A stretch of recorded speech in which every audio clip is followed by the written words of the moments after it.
we are live. So let's start recording and give little people time to come in and populate it. So, how's quarantine going for you two gentlemen? It could be worse. I mean, I'm still working from home, so that's not terrible. And, I have to. Goro, how's it going for you? You enjoying your summer? Summer vacation, things got a little bit more boring.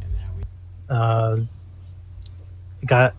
engaged to my girlfriend. Yes, congratulations on that. Thank you. Yeah, we got to get the ring resized. But besides that, things are normal. So now, you and me, Scott, we're in the engaged club. All right. Give me some tidbits on how to be a good engaged man. Don't troll your significant others. Okay. I mean, I have this weird compulsion to do it, but you probably shouldn't. Okay. Fair. I really appreciate the fact that we are on Lobster's channel and he's fucking off screen. You know, we could do whatever we want at this point, right?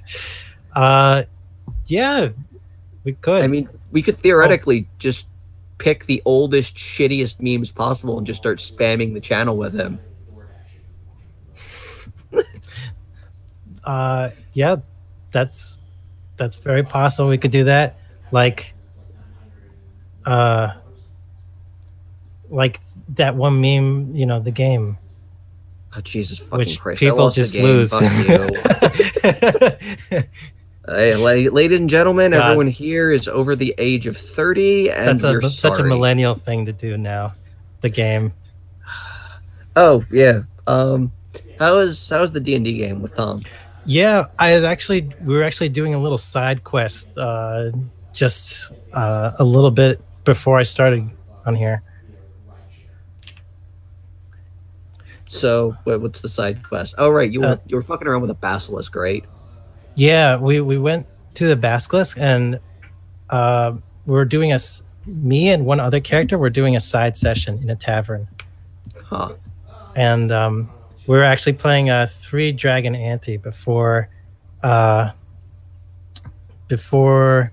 we had to sign off and I had to come here. I remember that.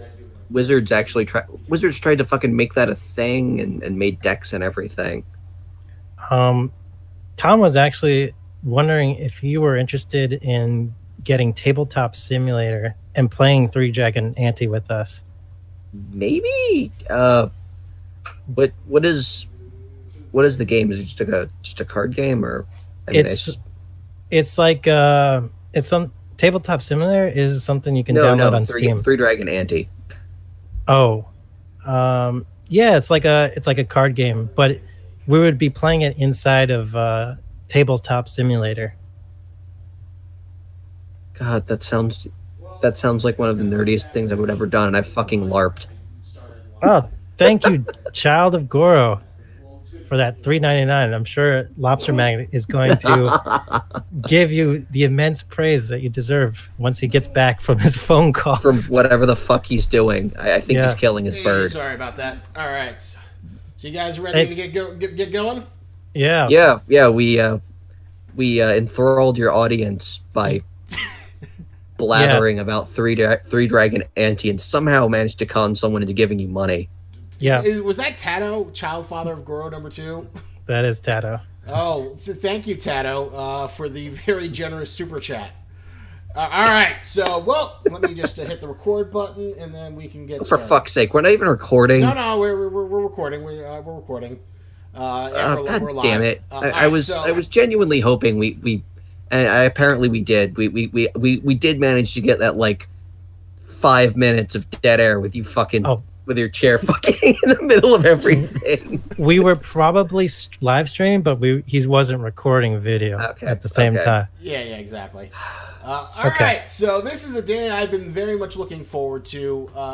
Good old Zavels gave me a present for my birthday to start reading Chainsaw Man. It was to start reading something of my choice, and I picked Fire Punch because I was morbidly. It was a long time. I spent like weeks deciding like what am I gonna make Zavel read.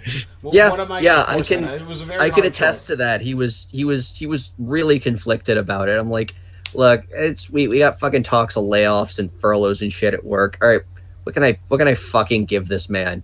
Oh, I know. Anything you want me to read, I'll do it.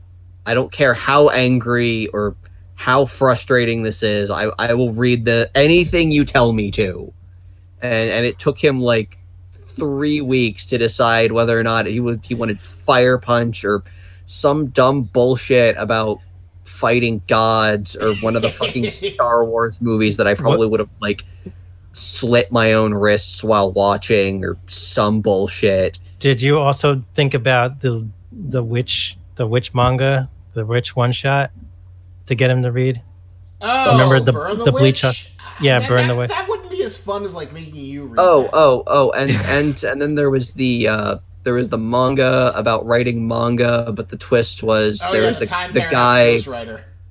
Yeah, just like all of this shit that you tell me about and I'm just angry about, and then you try and get me to read and I tell you to go fuck yourself. Yeah, that one kind of like went downhill. I was like, "Ooh, it's the second coming of Bakuman," but then the subsequent chapters, I was like, "Oh god, I'm glad I didn't." You just need to read the fucking summary to know it's not. Did Scott even read Bakuman? Did you read Bakuman? Yeah, I read a chunk of it, not the whole thing though. Yeah, I read a big chunk of it. I kind of dropped off a little bit. Oh, I love Bakuman. Bakuman's like one of my favorites. So I eventually, it was this crazy thing I read called Record of Ragnarok that I recently stumbled across, where it's like this, basically the gods have this battle tournament where it's like all the various pantheon of gods must fight against the greatest humans of history, and the humans get superpowers. So it's like Hercules versus Jack the Ripper. What's the other match? Lubu versus Thor. Zeus versus Adam. What the fuck? I think someone actually recommended that to me before. I blocked most of this out, and then you showed me some pages, and I was just angry about it. Greg, you'd probably love it. It is like so dumb but so entertaining. Like Nicholas Tesla's on the list, so eventually he's gonna have to fight. Fucking it's like Christ. Every design is like the most anime. Zeus looks like Netero from Hunter x Hunter. Hercules looks like every show, like a conglomeration of the ultimate shonen hero ever. But of all shouldn't time. shouldn't Zeus be like super fucking ripped? Isn't that what he's always kind of depicted as? Is just like extra fucking ripped? It's weird. He just reminds me. He's just supposed to be really super old, so he looks like Netero. So I was like leaning towards that, but I was like, nah. I really want to talk about Fire Punch, and then you talk about Chainsaw Man. So I was like, yeah, this is gonna get me the most bang of my buck. So welcome to the Ranting Review Hour, number 12, Fire Punching Chainsaw Man, where we will talk about the last few chapters of Chainsaw Man. In addition to Tatsuki Fujimoto's grand masterwork, Fire Punch. So, give me some thoughts on Fire Punch. It could really use an editor. I mean, I keep saying this, but that is my main takeaway, is it really needed somebody to just kind of like swat him and just tell him no. I guess like a rolled up newspaper, like, no, you're not introducing new fucking plot elements until you finish the last one. Stop that. No, those people don't need to be. Those people don't need to be half naked. Why are they half naked? Do you have a backstory for them? No, not really. Fucking make one. If you're gonna fucking introduce people, you have a reason for them to be on the screen, other than just like some weird bullshit that lasts for like 3 chapters and then we barely see them ever again. Fuck you. Oh, are you talking about when they randomly had people come and like save the other people from the Yes, people in the trucks. fucking yes. Like That was so weird. I can see where this kind of crosses over into Chainsaw Man, but I don't know if this was just because he was really high or just learning to make manga or what the fuck is going on. But this is like Chainsaw Man is just such a significant step forward in storytelling, like far beyond what I ever expected. Well, the funniest thing about like comparing the two is like on like I can't think of like something from the same person that is like so polar opposite in terms of quality, but yet you could see a lot of the like sort of similar storytelling style. Yeah, in Fire Punch and Chainsaw, but Chainsaw Man is just a lot better in terms of controlling its tone. Paying off things in the long run, and even if it does like go to a 10,000 really quickly, there's a little bit better pacing. Like for an example, sorry, you were gonna say? Sorry, no, it's so good at doing quiet moments, which is really not something you'd expect out of a manga called Chainsaw Man. Yeah, would you argue that Fire Punch is good at quiet moments as well? No, fucking Christ, no, Jesus. I mean, it's like every time there's like something that could approach a quiet moment, it's ruined by just something bug nut stupid. It's like, we're gonna have this quiet moment and we're finally gonna explain what's going on. I like Star Wars. I ended the world because Star Wars. Well, okay. Even the quiet moments are just like a fucking spike to the brain of what the fuck bullshit. Like Chainsaw Man, it's like you get some consequences and you get character building, and it's like, yeah, this guy can turn into a chainsaw, but you really get to know what he's doing and what makes him tick on these like off chapters, as opposed to this where it's just like, I like to masturbate. I really like Star Wars, and I'm fucking insane. Yeah, that's my whole motivation, folks. I hope you like it, because I'm gonna call a whole bunch of people to make this shit happen. Also, I have a camcorder. Yeah, the whole sort of like body dysmorphia that comes out of nowhere, where it's like, I'm really a man, and then these like Agni, the main guy's like, I have no problem with that, and then she's like, well, I'm still running away. Yeah, it's like it's like, I'm trans.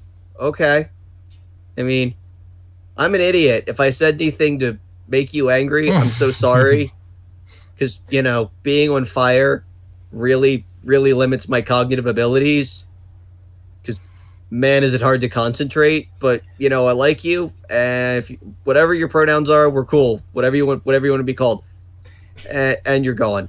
And fuck. That was such a random thing to throw out there, like no build up whatsoever. Just like everything in Fire Punch has no fucking build up. Have you noticed that? Even the stuff you thought had build-up will include at least one thing that makes no fucking sense and was never alluded to at all, and just pulls everything in a completely random direction. Well, okay. How about this one thing? The closest it ever came to, like, it was like in the early chapters when it's like, oh, there's the evil oppressive society and Fire Punch has to go get revenge and overthrow them, and then he becomes a god, and then they have the title drop where she says, use the code, it'll be Fire Punch, when she's like filming her movie. But then like and then his motivations are just like, fuck it, I don't want to punch that guy anymore. All right, we're getting the people out of here. Wait, what? Yeah, fuck it. But there's another thing that came up later in the manga that I thought was a really nice idea. The kid who got his leg chopped off and he became like an electricity dude, and he became a crazed lunatic who worshipped Agni. Like in the very beginning, he was like, "Oh my God, Agni is God! Agni is God! We must worship him!" And he created this like fucked up religious cult, all on this childhood assumption of that Agni was God. I thought that was a okay. really cool idea. I'll accept that that's kind of a payoff, but I also really want to know what the ever-loving fuck the timeline for this story is. Because like we keep seeing people like, who the fuck is that? And it's like, oh shit. Wait, is that the same person? Are they... Wait, how long has this been? How long has he been dicking around doing this? Yeah, there was that whole weird stretch where, like, after he leaves Oh. Togeda, and then he's like on fire, then he's not on fire, then he's leaving, and then he's not leaving. And then, you know, the tree. No, the tree was before that.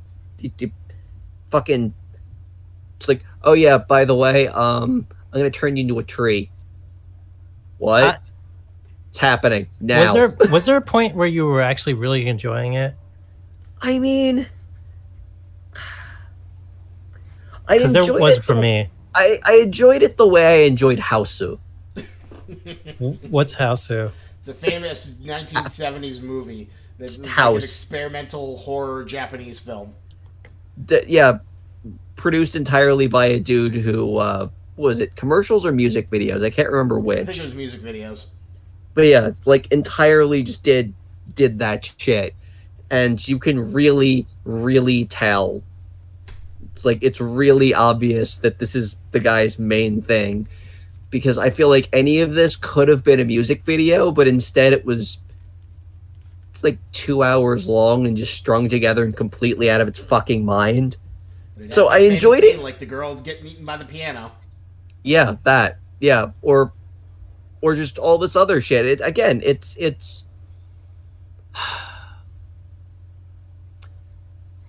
if you asked if I enjoyed it, and the answer is yes, but in the same way I enjoyed that, which is not like there was no critical enjoyment. There was no me looking at this and going, yes, this is truly a great work of art. Like this is something that I will have on my bookshelf and treasure for what it means to me. And instead it was just like, huh, you fucking look at that. Well, that's happening. Fucking girl getting eaten by a piano. Hey honey, come look at this. What am I watching? This girl getting eaten by a piano. What the fuck? Why are you showing me this? Well, you do know it is like considered to be like experimental genre blending, and it has been included in the Criterion collection. Oh yeah, no. The second time we watched it on the Criterion streaming service, which Clara got for like a subscription for her birthday. So yeah, no. That's it's like I know it's like this experimental like thing, but at the same time, I'm like, okay, look. Just watch this fucking movie, okay? I can even see like Tetsuo the Iron Man like having a purpose. Why does that sound so familiar? That It's like seems like some. Japanese movie about the guy who becomes like an Iron Man. And isn't it like supposed to be some sort of symbolism of like the industrialization of the Japanese worker Yes. Yeah, through it's like body horror metaphor? it's like Yeah. that fucking what's that director's name? David Lynch.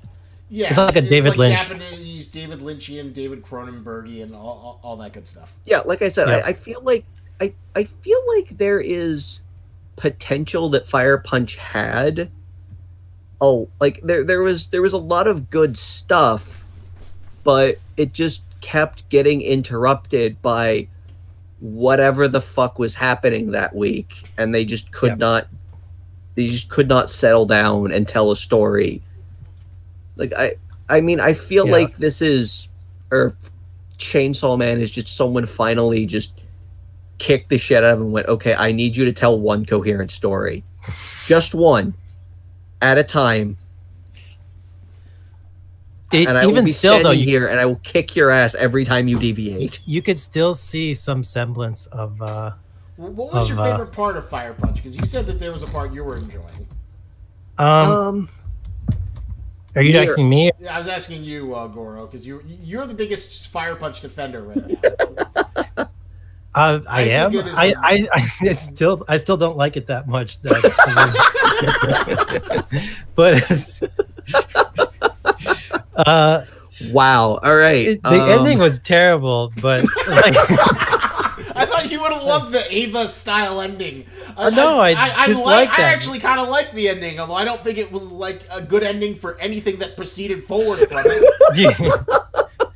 I don't think it was connected it. to anything we saw previously, but like, you know, I like that sadness, that like existential dread of like she's just like holding this tree, and then just like millions of years. It's like someone, you know what? It's like someone like hacked up like a few good ideas of different manga and Frankenstein them together, I guess. Yeah, you're not wrong. Like any one concept in there could have been spun out and could have been interesting and could have made a good manga, but because they tried to because it was all jammed into one thing, you never really had a chance to explore or invest in any one thing, because you're always just sitting there back in your head going, all right, okay, when is this going to be left at the wayside, and when are we going to get something completely off the fucking wall? Yeah, and because I read Fire Punch, I was worried that Chainsaw Man might become that, and I could see lots of similarities between the two.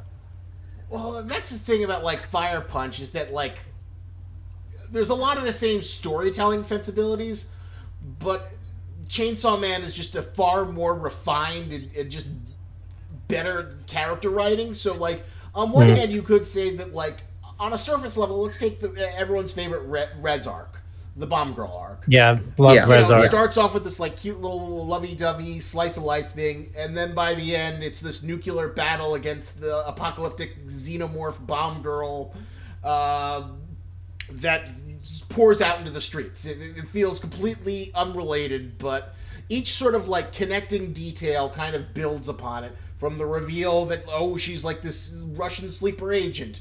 Oh, that she's a devil hybrid. And each one is just conveyed so much better, and kind of like, it feels like a natural extension versus like Chainsaw Man. But I mean, some of the off-kilter, like, I'm sorry. Yeah, her core personality never changes that much. Everything we get just kind of builds and informs on the last piece of information we got. It's like, oh, she's like really sweet. Why is she being so nice to him? Oh, because she's a Russian sleeper agent. Okay, well, that's kind of weird. But I mean, how does she plan on surviving in this crazy... Oh, okay, she's a hybrid. All right. And it just keeps going from there. While for like, there just isn't... Like, I guess the closest I would accuse of like something being kind of like a terrible... but is like maybe that you could make that argument that like International Assassin's arc is kind of like a little bit like, you introduce Santa Claus, but at the same time there's like the Chainsaw storytelling is very loose, so it gives them a lot of room to swift and swerve. Like, oh, here's this creepy old dude who's called Santa Claus. Oh, that's interesting. But because we don't really know much about him, it turns out, oh, he doesn't really exist. The real Santa Claus is the master woman who controls the puppet devil. Yeah. Versus, because like I'm trying to think. Well, one of my favorite scenes. Well, there's my two favorite That scenes. one, that whole scene like really confused me when it happened. Like how she suddenly became the puppet devil. Like what her connection was to Santa Claus. You're saying she was the one who was controlling all the puppets the whole time? It wasn't the old guy? That's what it looks like so far, unless we get other information. Oh, it was so confusing to me. And then she had some power from the Darkness Devils, and I don't remember how exactly. Well, she made the deal. She sent them all to the hell, and then had the little puppet boy say, "I'll give you my everything, and here's your meal, sacrifice, and give me a little taste of that darkness power." Let's see. Yeah. That was a really confusing arc. Cause then like, the funny things are like, whatchamacallit, the fun things in like Fire Punch are like the scene where like he has to fight the guards and then they decapitate him and then they just have to periodically keep on shooting him in the head. Oh yeah, that's some Yeah, that was some funny stuff. Because on You're the essentially surface dealing level, with an Fire immortal. Punch is like kind of like a very basic bitch X-Men story. Oh, these are the people with blessings. Or I'm gonna use my blessing to fight you. How does Fire Punch come to be? Oh, well, he's just this guy who's on fire all the time, and then he just sort of like deals with it because he's on fire with an unquenchable flame. He's Yeah, he's just kind of unhappy about it. he's always regenerating. No, he has the power of regeneration, but he has the undying flames always yeah, burning his regeneration. yes, but it's like, okay, you're just unhappy about it. Just- Like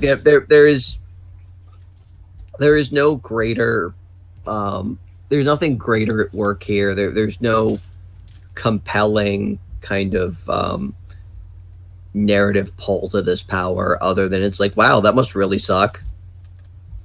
Like I do appreciate that they at least tried, so that was it Aki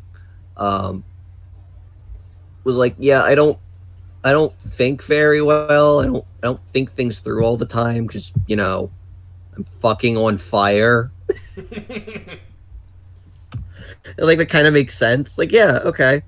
Chronic pain of being on fire literally all the time. That would probably do that. And you have Yep. like the weird self-awareness with like Tokita, who's like, she feels like she's like the self-insert for Fujimoto, just like letting his like film buffness on full display, which is kind of fun. Oh, Fujimoto's. You mean the mangaka, right? Yeah, Fujimoto's the mangaka, Okay. the great madman between Fire Punch and Chainsaw Man. And it felt like that was a sort of self-insert character, but you know, it was kind of like the worst form of like, as I like to call it, and then storytelling, where it's like, and then, and then, and then, and then Agni created a religion, and then Agni wandered off, and then the ice witch came, and then the ice witch wasn't real, and then he got to go with his sister, and then but it wasn't. But he his wasn't really his sister. sister. Yeah, like that. And she became a tree, and the tree was supposed to give life to the earth. God, you're but right. Agni This feels freed her like from an the tree. this feels like the adult version of Axe Cop. Kind of is. Jesus. Fuck. All right. Well, I mean, I guess there's that. And then it just like throws in the Evangelion, you know, this goes on into millenniums before the Earth becomes extinguished. She's just holding it together. But hey, at least they get to go to a movie theater together. No Star Wars though, They only get Star Wars. which I feel like is the biggest fucking letdown of the entire thing. It's like, okay, you have the world's stupidest motivation, but I am looking forward to seeing how you do this and where this goes. Yeah, The fuck do you would've- mean we don't get to see, like, that would have been the perfect ending. yeah, like Have we them could have, watching like, a Star Wars it movie. could have been like, you know, I fuck it, like 50 million years in the future, and it's like we get like a giant anthropomorphic cockroach, like just holding it like one of 6 limbs up, like screaming as the cockroach Darth Vader goes, "I am your father," and she's just in the background going, Or even better, when they go in that final movie theater, they see the movie, and it's like Jar Jar comes off with like a Sith robe, and then pulls out 2 lightsabers. Ah, finally. Oh, there's. I was trying to explain to someone, like a few people, about the whole Jar Jar as a Sith Lord theory, and they didn't. They couldn't believe it. Like they're just like, no way. I think Tato was one of them. I think. Well, that's why it's a great fan theory that has been made uncanon. Although some people, like back when it was sort of like the internet was in favor of Star Wars with The Force Awakens, people were thinking like, oh, what if Jar Jar is connected to Dark? What was the guy's villain? I can't remember. In the Plagueis, not Plagueis. Darth Plagueis. No, the one that Adam Driver, the one that Kylo Ren is like his boss. Oh, Snoke. Snoke. Yeah, Supreme Leader Snoke, or maybe he's Jar Jar. Jar Jar's his boss, or some bullshit like that. But that turned out. Yeah, but like, you know, there are little splashes of inspiration in Fire Punch. Like I really love the scene where like Togata's just in the truck, and then the guys keep on coming and shooting her dead. Okay, yeah, that was fucking funny. That was just like pure paneling gold. And she's like chugga chugga chugga chugga choo choo choo choo. That reminded me so much of Chainsaw Man. That scene right there, of just like it was just like really great paneling and comedy, coupled with action. So I think, yeah, there was like definitely some great moments like that. But yeah, I would agree. Chainsaw Man has more of that. So I don't know. Just That's consistent and fundamentally, Agni's not like a great character. He's really kind of boring. Yeah. He is, and when they try to develop him more and like take away his firepower, he just basically became a psychopath. Like, didn't he? That's like how you define psychopath, right? Like, Well, I forget what he does. He still wants to kill the kids. I thought he was just kind of like wanted to be with his fucking sister, and then just shit kept on getting in the way of it. yeah, but there were certain people who like he didn't have to kill, like, I mean, he just like murdered them with his bare hands, like, and he just kept on forgetting like about it. Well, there's this weird mediation on the nature of revenge and blah blah blah. Oh, Doma's actually a good guy, and now, are you gonna just kind of like all these like wanky like, oh yeah, so deep, revenge is bad, but nothing ever really kind of. There was no payoff of that. Yeah, it just kind of went on and on and on, and it was kind of weird because like when you get into it, you're just kind of like, what the fuck is gonna happen next? Where is this going? Go to the next chapter based on that, and that's sort of like what keeps you going. You know what? It's like watching a car crash, and then like the car is like tumbling through the air, and then gets hit, like hits off against the side of a building, and then goes in another trajectory. It's like there's so many like different trajectories, like it keeps on bouncing off, and you're just wondering how the car is gonna land in the crash. Like if it's gonna, be a beautiful crash or a messed up, fucked up crash. Yeah, like I said, it was a huge, incredible train wreck, and it's funny when you compare that to, oh man, let me just gush about Chapter 71 of fucking Chainsaw Man. Like I love this chapter so much. It's like the aftermath of like the Darkness Devil, kind of like cements it almost as like a Berserk Eclipse kind of moment.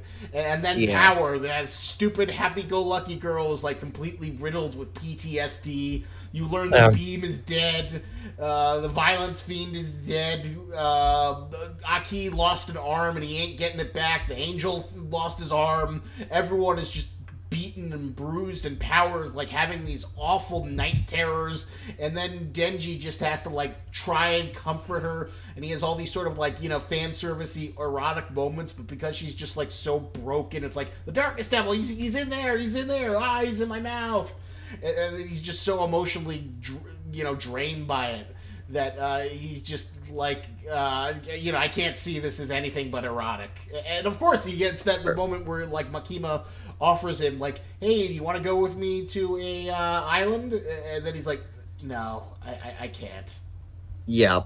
Why? Like, we could just get someone to watch the fucking cat girl. I can't. I have to be an adult. Someone that was has such to be an adult in this fucking series. that moment. That was like a weird. Would you say like a weird moment of growth for Denji all of a sudden? Oh yeah. Well, it's an incredible moment of growth in the terms of that, like he's not focusing on his own selfish fulfillment, and he's giving up something that he wants for the sake of helping someone else. Yeah. Like it just made you show like all these three characters really cared about each other after all the shit that they went through. Yeah, out of anyone, I feel like Denji grows the most out of fucking any shonen protagonist I can think of off the top of my head. Which reminds me, what did you think of that character popularity poll? I do appreciate that the car was somewhere on the pole. Goro, did you see the I, character I'm popularity poll? I am pissed that Denji I have wasn't to see it again. first. 'Cause fuck all of you. He's the only non kind of cardboard cutout shonen hero we've got. He's awesome. He has character growth. He's a genuinely interesting character that I give a fuck about. Is Power number one?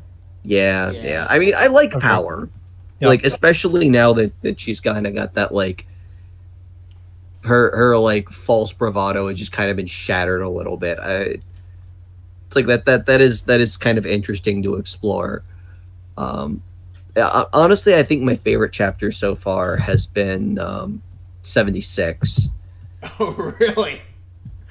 Yeah, but With the gun devil like sniping everything in Just sight. slaughtering everyone. That is the most interesting way I have ever seen a shonen manga deal with mass destruction.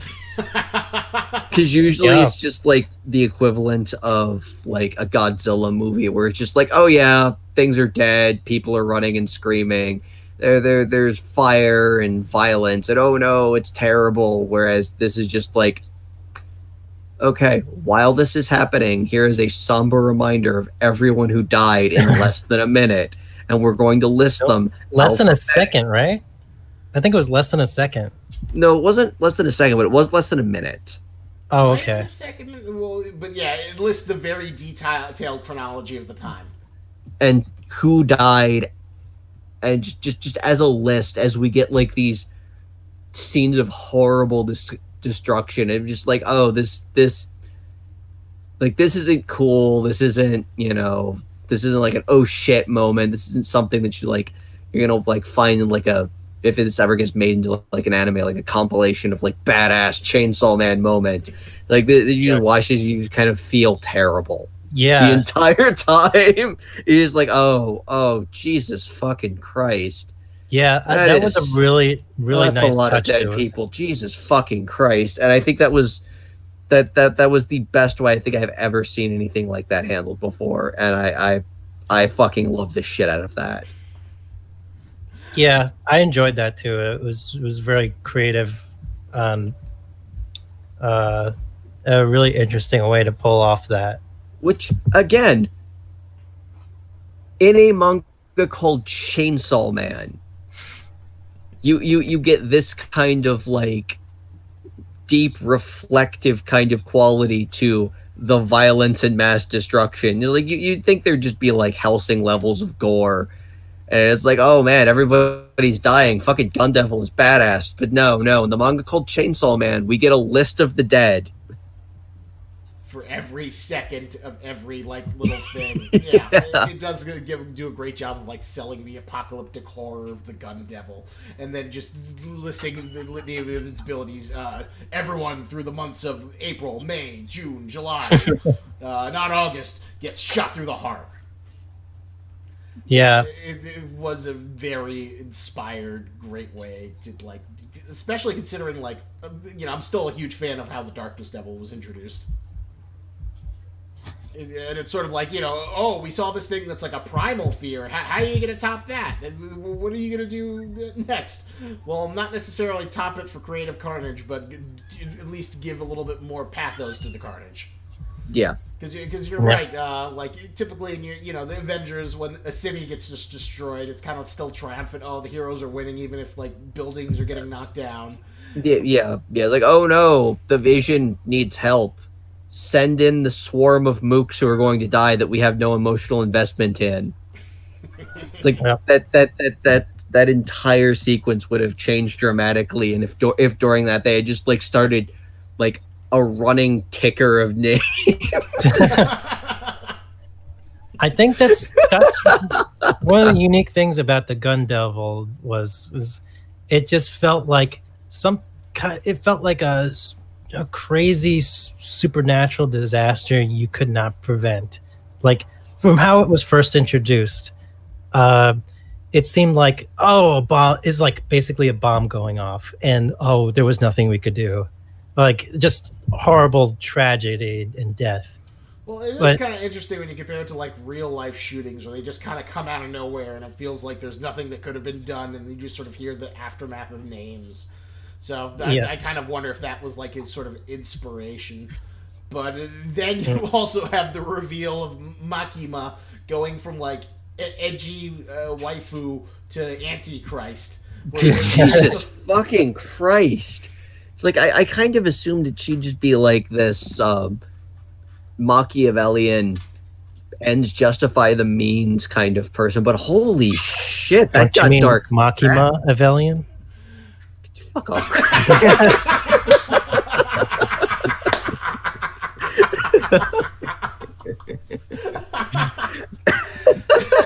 I want that to be a meme so badly. Machiavellian. Makima Evelian. Sorry, what would you say? No, that was good. Fuck you. That was good.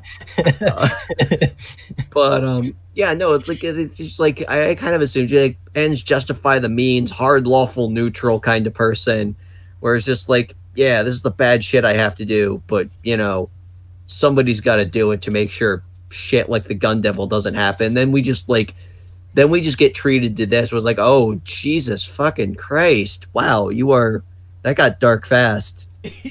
Oh god, yeah. You've the angel devil having his little flashback, and then a key like pledging himself. And you're like, no, oh Jesus Christ, don't.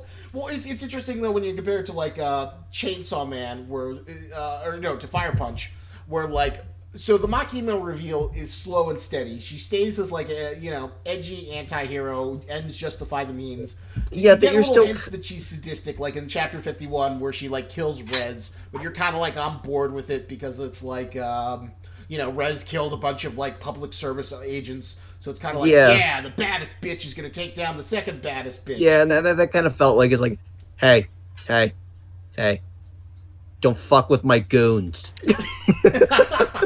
I'm really hoping we get like a really good motivation for Makima's actions, an explanation for her, for her actions. Like so far, like it's so hard to pin down like what her main goals are for me. Like, why did she wait all this time to kill Rez and all this other stuff she was pulling off? Well, on one hand, the ambiguous motivations are good because it gives him a lot of room to like for whatever he wants. It can be anything, and there aren't it gives him a lot of wiggle room for when we eventually get that reveal in terms of like what her motivations are, what she's looking to achieve. And it also gets you interested in terms of like making you more interested in this character. But I definitely sort of love the but like I was saying before, so you got that, and then now it seems much more sinister. Where like you see that Rez was trying to go to Denji at that cafe to maybe run away from him and build a new life, but Makima kills her, which seems completely brutal. And the real big turning point is during the International Assassins arc when Kishibe, the metal chained devil hunter guy. Has his little sign where he says, need your help to kill Makima. Yeah. That needs to be explained as well. I'm like so caught up in like, there's so much mystery wrapped around this Makima character and like the people around her. Like, why are they working with her right now? Like, and she's spying on them all. Apparently, and what is really her power? Like, it's like she's obviously got the control. Well, devil you got contract. the big answer in terms of what she is. Yeah. The president of the United States, Makima, is the control devil. But from a storytelling perspective, each of these little details build on it, so it doesn't feel. Nothing feels out of left field. It all feels like it's like kind of like building a payoff. Versus like the tree root girl who wants to do Star Wars, who's the Ice Witch but isn't the Ice Witch. Yeah, that's fair. And then that's kind of like what makes Chainsaw Man such a strong series. And it's funny, you're always terrified that like there's going to be some stupid reveal that like makes you throw it up, and then this series pulls a Promised Neverland on us. Yeah. Oh Jesus! Or- fuck that series. or Jesus, potentially a Fire so Punch. goddamn fucking angry. We'll Fuck you save for that. making me We'll save read that for its own stream because I really want to dig deep. Oh into God. Yeah, I mean, there's not really that much to talk about, but I just No, love there's shitting not. on It sucked. Fuck this. I have a lot to say. Oh yeah, I have a lot to say. But I, back to I, Chainsaw Man and keeping on focus.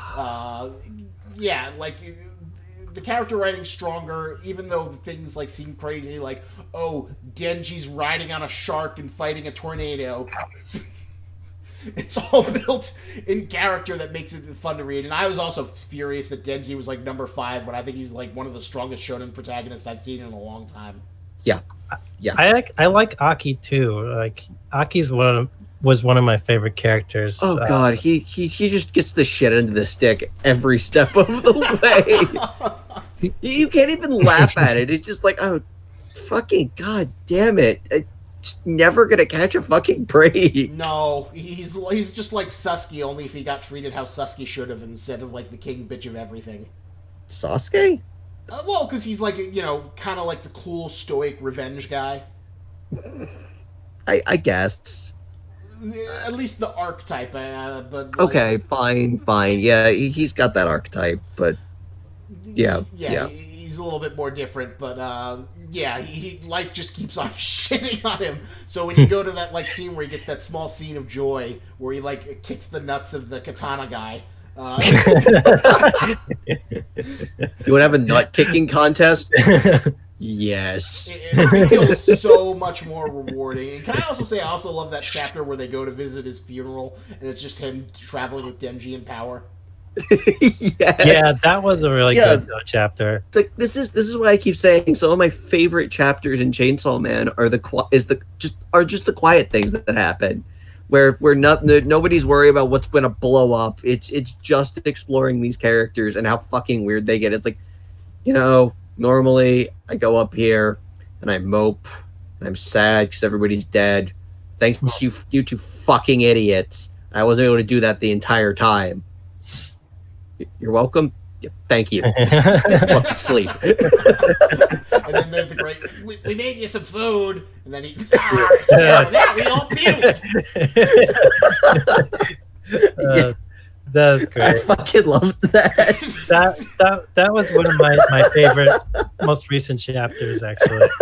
Yeah, like the slice of life, it doesn't feel like filler or waste of time. It's like, no, it doesn't. It's so goddamn good. It's almost a shame when you have to like go to the balls to the wall action. You're like, I could really enjoy this. And now it doesn't feel like filler. It doesn't feel like crap or schlock or forced. It's just like I am actually enjoying spending time with these characters when they're not beating the shit out of something, and that is a genuine rarity, and I'm really enjoying it. Yep. Yeah. It's like I feel like you could build an entire manga out of the fact that these fuckers exist, but you know, just the fact that they have powers is incidental. I feel like this could be the Japanese Office, but you know, with chainsaws.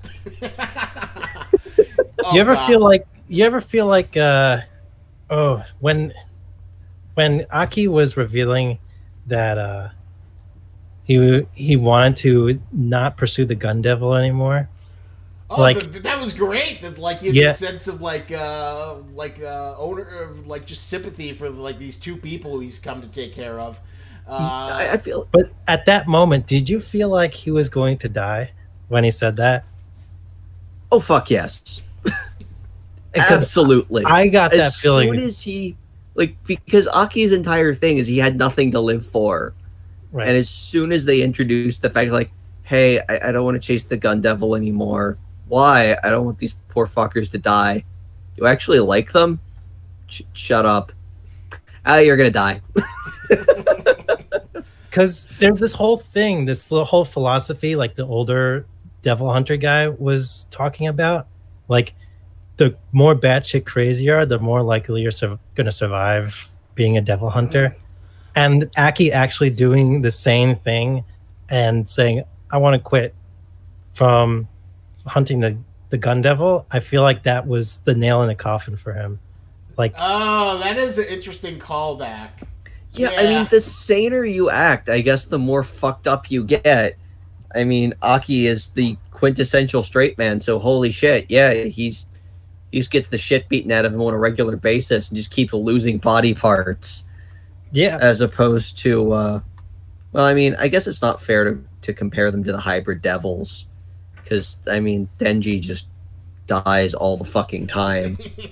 Because he even had a conversation with that older guy, right? About, like, and the older guy was like, oh, you're doing the same thing, aren't you now? And almost like, I almost saw it as like, oh, he's saying that as a bad thing. Well, because like that is an interesting point you should bring back, and it's something I haven't thought about. Because like, one thing I also love about Chainsaw Man is that like being a devil hunter looks absolutely miserable on every single level. Oh yeah. Like there is nothing glamorous, like, you know, being a pirate. Oh my god, it's about freedom and fun in the One Piece universe. Oh my god, I'm gonna do whatever I want. I'm gonna go on adventures. Oh, being a ninja duty and I get magical powers. Being a devil hunter. Oh no, you gotta like make some awful contract with the devil to get a power, and fighting devils is just miserable. It's like it's traumatic and terrible. But I mean, hey, in this gig economy, at least it has government benefits. And the fact that like every now and then we've got like side characters who are just like, here's my resignation, I quit. Yeah. Even Just like goes on one mission, I'm done. Fuck you. This sucks. Going home. Even poor Kobeni, who's like, you know, I just had this or prostitution. Those were my only choices.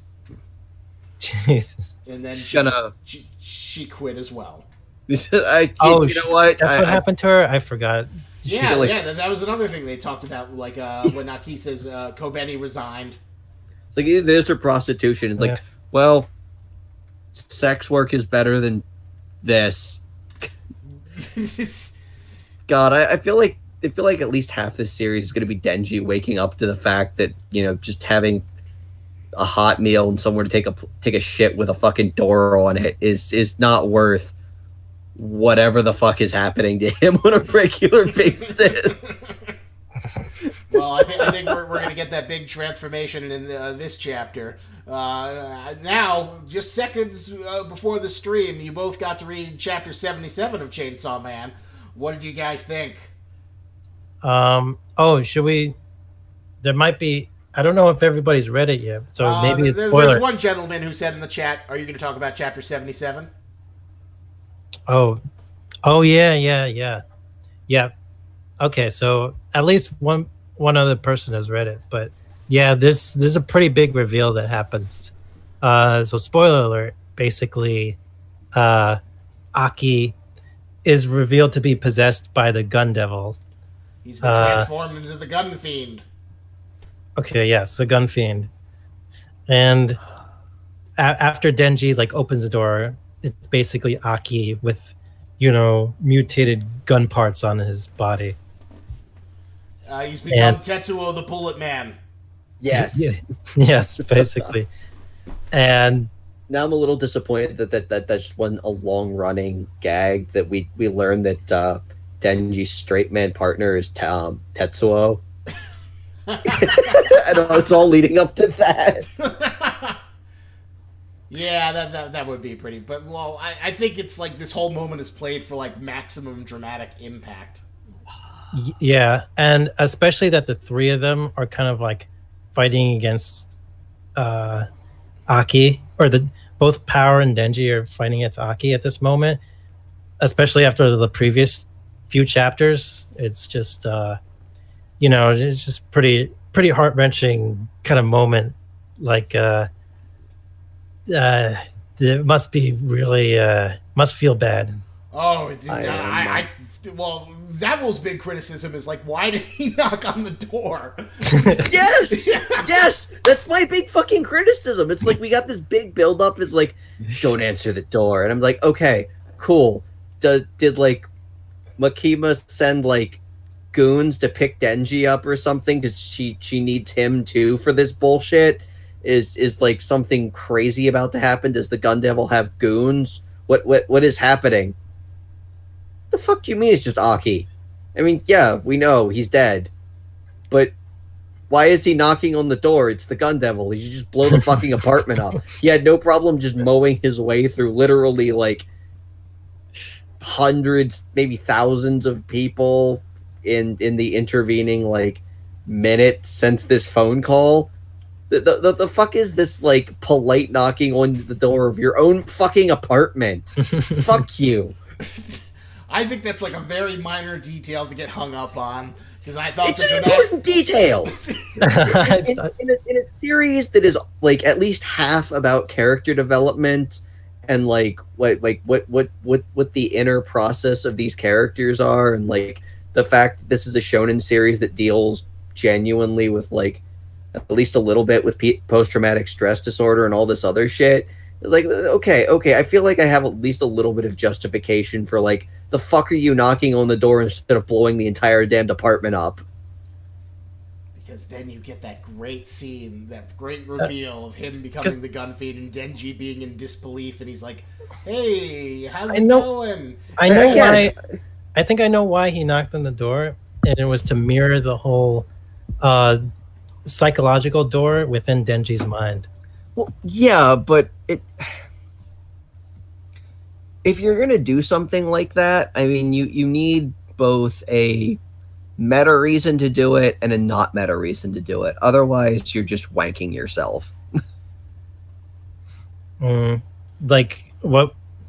Like, can you give me an example of what that meta reason would be? Well, no, the meta reason is to mirror the door in Denji and to have Pucci be like, don't open the door. Like the meta reason is, it's like you want that mirror set up, you want that comparison to be made.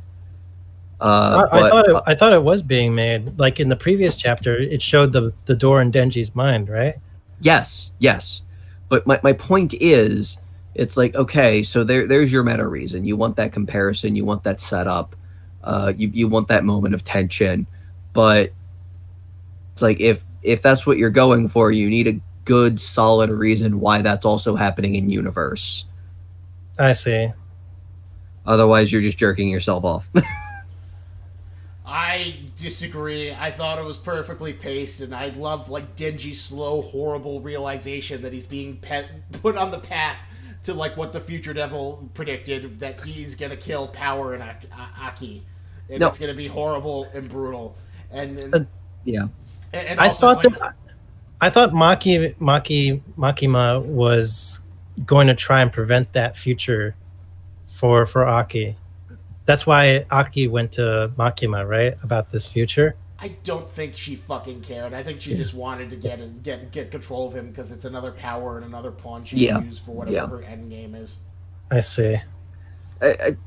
Yeah, I agree with that. But again, I just like, it's the fucking gun devil. The fuck are you knocking on the door? You have shown zero care for subtlety, and like every time you show up, it's like, oh, it's the fucking gun devil. Everyone dies. Well, you do get that panel later on where he's like in the vision where he's like, you know, he's like a child version of himself, and he's like, "Oh, Denji, snowball fight," and then in the real world it's just kaboom. Okay. So maybe there's some internal conflict or some bullshit there. Depending on how things pan out, you know, the series has built up enough goodwill that I'm cranky about it, but I assume there will be a reason. And once that reason manifests, I will no longer be butthurt about it. Because that I do love like Denji's just like uncomfortable and Power, get to the founder, go get Meow, get out of here. and then he's like, really, you know, it smells like Aki, and then he's like, please don't be lying, Power. No, well, I think Denji is like trying to suppress the truth from himself. He's like, don't lie at a time like this, because remember he had a similar thought while he was fighting the citizens of like the puppet citizens. He's like, oh, they could be, or maybe they're not like actual living people in these puppets. And he's like, fuck, it's better not to think about it. Yeah. So don't tell me this shit. I don't need to think about this shit. Well, Yeah. that's I why don't Makima was like, "Don't think, just fight." I don't need a PTSD episode 2. I saw Yep. yours, it sucked. We don't need to do this. I'm just gonna pretend this isn't happening. Yeah. Um, Oh God. but like, I honestly I Yep. half expected the reason for the knocking.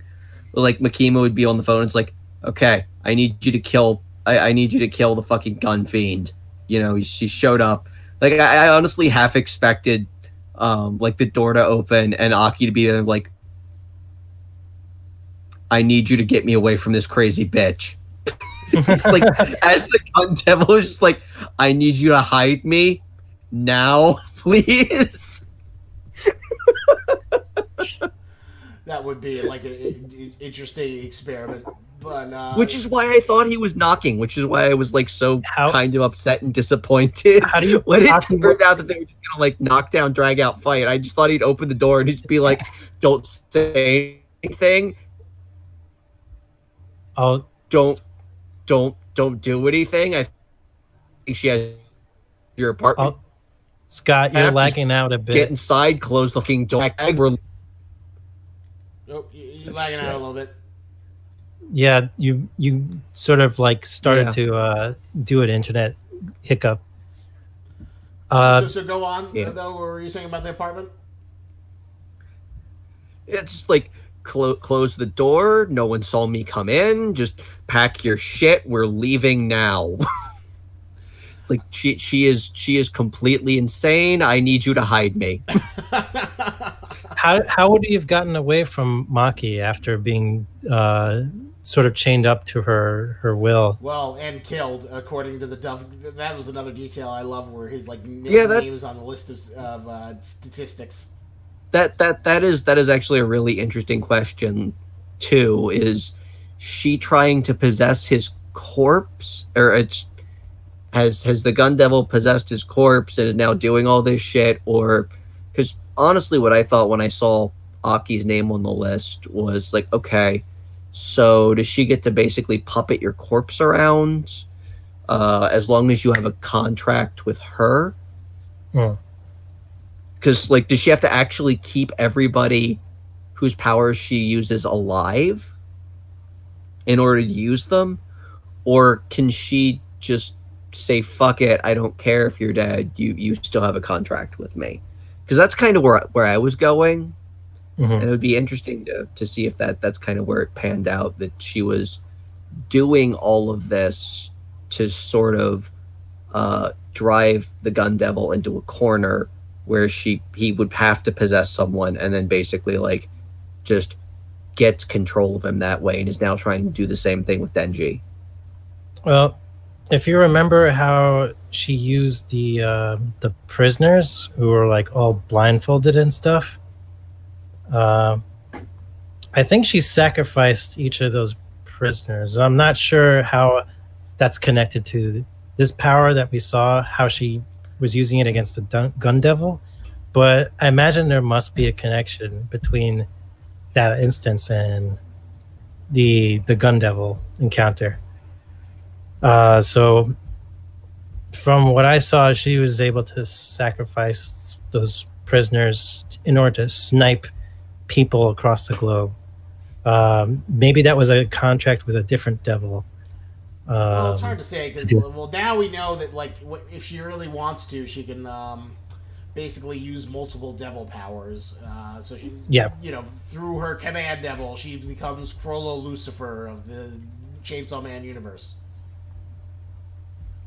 Yeah, it's a pretty strong power. So I guess she has like a really full range of like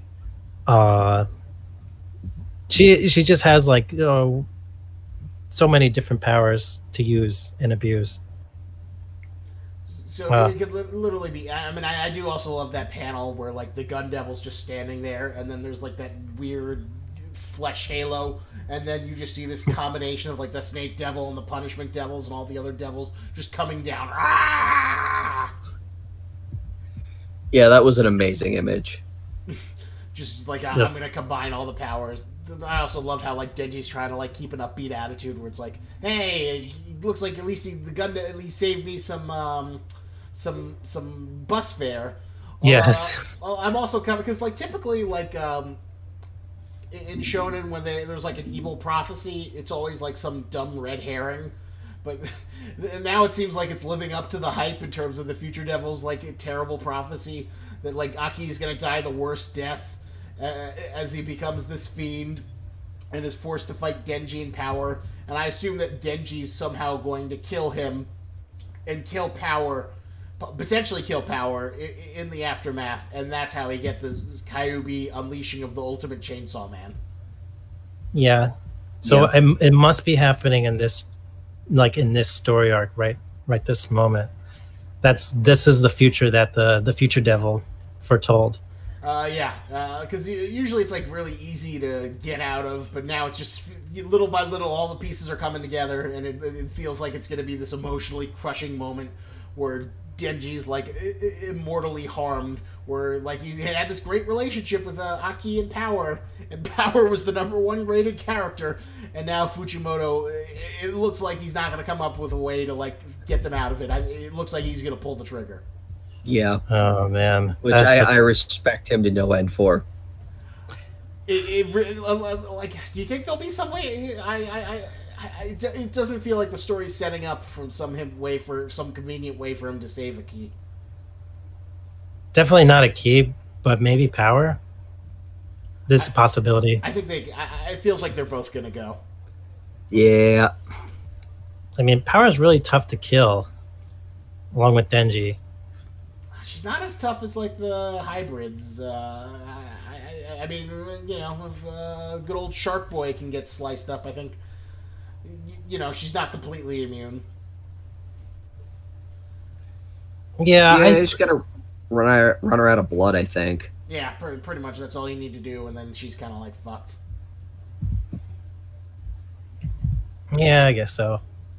Maybe Denji drinks up all her blood or something like that, and that's how he kills her.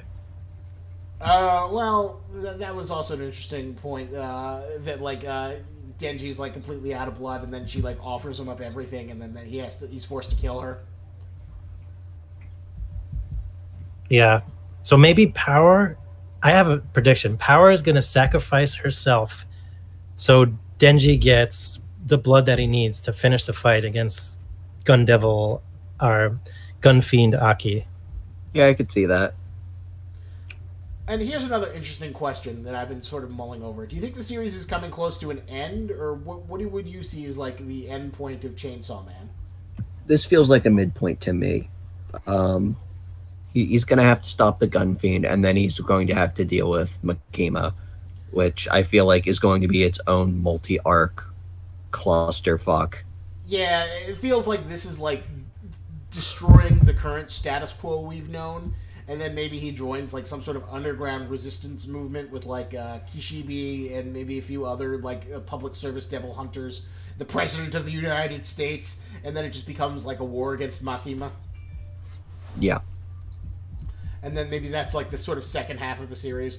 Zappel was saying that like maybe like he sees it going for like 150 chapters would be like a good length for the series to end. This doesn't feel like a beast that's like going to go on for like 900 chapters. No, this feels like a halfway point. Yeah, I'm interested. Like, how do you continue the story once Denji unleashes the Kyuubi, so to speak? Like after he loses all the people he cares about, where do you go from there? You try and take down the Control Devil, and then he's forced to come face the fact that his like little crush is Satan. and he really should have been happy with when he had power in those intimate moments. I'm just wondering, like, he won't have anyone to bounce off with, like in terms of like, jokes and it'll banter and definitely stuff. be a big tragedy if whatchamacallit, if losing a key in power, new characters will have to take their place, And if they do go down, it'll definitely be really emotional and sad. And what? Oh, maybe the old guy, and the guy who has like the squid Yeah, power. I could see them sort of like being introduction to like them and a few other new characters. Oh God, wait, imagine if. Sorry, go ahead. did Makima take over the guy with the squid power, like in the Gun Devil confrontation chapter, No, the previous chapter? he wasn't in the chains. Are you sure? Yeah, I'm 100% This- sure. There was like a few other people in there. Yeah, they was were the people who died. Okay.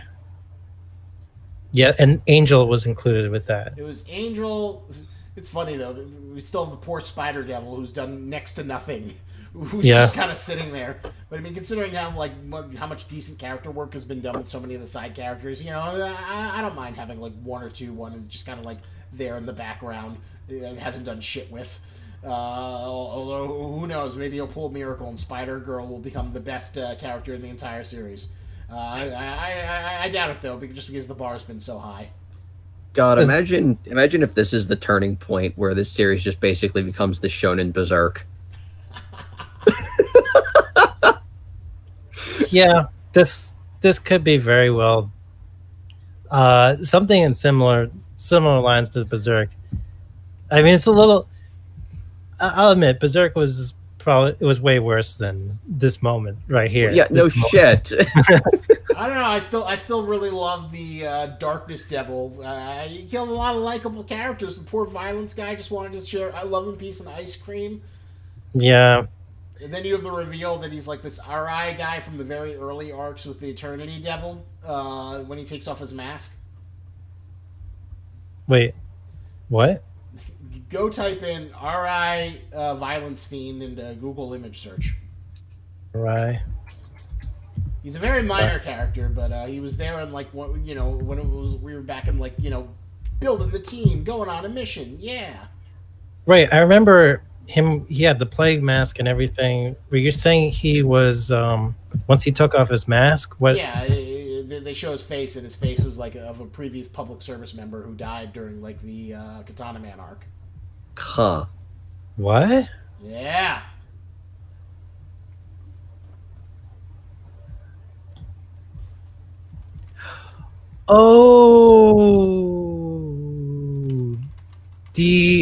Oh. He was another devil hunter? Yep. And okay, I did not recognize the semblance there. But no, that's like a theory, right? That's just like a theory. I because- don't know. They look pretty goddamn similar. I think and the fact that there's dialogue where he says, "I don't remember much from my previous life. I just know Makima saved me," Huh. which is like a big, heavy implication that Makima makes fiends out of dead devil hunters, and probably did it with Aki as well.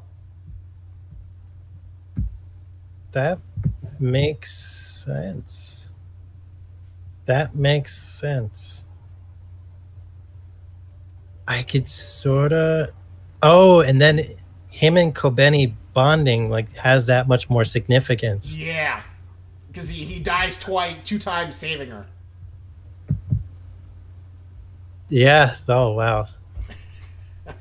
Wow. Oh my god. Oh, I didn't even think about that. Holy shit. And now you know why she resigned, and she's the one who takes off his mask.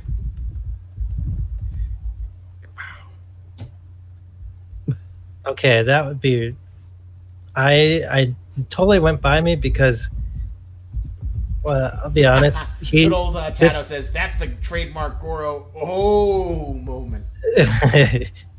Yeah, but he draws faces like so similar to one another. He's got the same face kind of syndrome when he's drawing his manga. I think I mean, you're right. Like to bring it back to Fire Punch, there are a lot of those faces that look fucking identical. But I feel like Chainsaw Man, the character designs and faces are a little bit more distinctive. Yeah, well, if you add like a scar here or hair covering one eye here. Like you could come up with a lot of variations in faces, but besides that, like the placement of yeah, yeah, like it's really hard to tell because I thought looking at back at this Arai guy, he had a scar on his cheek, but it wasn't there um, after the violence guy took off his mask. Well, that's an interesting detail, but I still feel like the hair is like the big giveaway, and you could assume that maybe it got gone away when he was transformed. Yeah, yeah, I guess maybe that could be true. Oh, But hmm. it's another like interesting detail that like feeds into it and creates a stronger storytelling. And there's like none of those I could think. Although, well, it's funny though. There was like a one shot I showed Zavul that Fujimoto did, where basically the premise was it was very cute. It's like there's this girl who's like satanic magic powers, Oh, God. and then she just is like violence, death, kill, blood, spill, and then like everyone's like wants to burn her. They're like terrified that she's gonna like become evil, and then she starts like killing animals with her magic powers. Yeah. And then she like uses her magic powers as like a huge apocalyptic thing, and everyone's afraid that the world's gonna end. Then her brother just goes and smacks her and says, "Stop doing that. That's bad." And then Wait, you just stop, and then she just stops. I totally lost track of what you guys were saying. Like, who is doing this magical thing? So he did a one shot. There's about a brother and his like magical little sister girl. Oh, And her sister girl, and his sister's like the Antichrist, and she's like, they're like violence, murder, kill, Blood, guts. and she's like runs around and eventually starts like killing animals, and then she like triggers the apocalypse and starts killing everyone, and then finally her brother just like basically just slaps her and is like, no, stop that. And then she just does. she starts crying and he's like, I didn't mean to do it. He's like, okay, it's fine. Stop that. this guy has a sense of humor. This is really funny I sense think of that's humor. another thing that like he's got a really good sense of humor. He's got a really good sense of action, and he's got a really good sense of pacing, which is why it's like this holy trifecta of storytelling that like makes it so goddamn good. And it's funny. Some people think like, oh, fire. Even like the very first chapter of Chainsaw Man says, "From the genius of Fire Punch." But no matter what people say, I still think Fire Punch is a flaming train wreck of a manga, and it feels like he was like getting all of his kinks together, and Chainsaw Man is just him running on all of his strengths without any of his weaknesses. Yeah. I yeah. really thought Fire Punch was gonna go somewhere, and Why would you I was, like, ever hoping- assume that, Greg? Jesus. I was like hoping on all hope, like yeah, like no. all these wacky things are gonna come together, and I love all these moments where Aki's just like, or sorry, Agni is like, you all die, and they all died. It's just like there's a lot of like comedic like, or whatchamacallit, serious Serious humor. Serious- moment? serious humor moments in Fire Punch. Just a chock full of them. And then when he actually like does his like secret move, like he actually says the words Fire Punch, I was like thinking, yeah, this is gonna be awesome. Okay. I will tell you that one of the one thing I liked out of Chainsaw Man was like Oh, you him mean Fire Punch? learning to speak random English phrases because that's how you do it in the movies. Oh, when Oh. Togata's teaching him. Yes. Oh, he's teaching him like all the bad English words. Like, Yes, fuck just is- specifically all the bad English words. 'Cause yeah. Oh, I forgot about that. Oh man, that was pretty funny. Yeah, So that was a little fun training montage, and the idea that like Togeda was like, this movie buff who was like trying to create her own weird X-Men Marvel movie in real life. yeah, I thought that was such a really fun pairing. Like that was like, uh, Agni is basically playing the straight man, and Tokura is the wild and crazy one, even though she's not the one like completely drenched in fire and immortal and all that shit. So I thought it could have went somewhere, and I was hoping it would, but somewhere between the ice switch and the end, like actually from the ice switch to the end, like it just got real sour. Like even her whole like I want to recreate the Star Wars movie thing. Like that was like fucking yeah, Christ. that's kind of funny, but I don't see that going anywhere. Well, it's funny you should mention it because you're right. There is like a certain turning point where like before it, like Fire Punch plays out like a weird X-Men version. Like, okay, let's like take X-Men where everyone has mutant power, and then just like shovel as much Japan sprinkling on it as we can. Yeah. But then after that, it just becomes this weird meandering thing of like, kind of like all the things that people hate about Evangelion, at least the abstract moments without any of the character stuff. Yeah. I think killing off Tokura, like Or not killing her off, just like chasing her off. oh they kill her though. No, she like just runs away. she runs away, and then Agni accidentally burns her. Or no, Agni tries to kill himself. Okay, Togeda runs away. She reveals that she's a he. And then Agni, I think, tries to drown himself, and Togeda swims to rescue him. Oh yeah, did she die from that? You're spiking that memory back. I thought she just ran away, but maybe you're right. Maybe she did burn trying to save him. Yeah, I thought that happened way too soon in the story.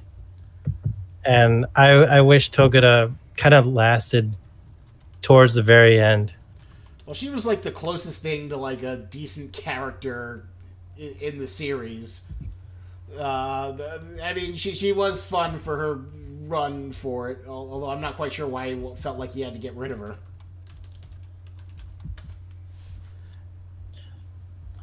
Right. Well, technically, she revealed that she was a he. Why he felt like he was, why he felt like he needed to go away. Right. Well, it was like he was a really fun character. So I was hoping to kind of last until the movie was made, at the very least. And then that would be the end of the Fire Punch movie. I could sort of see that kind of.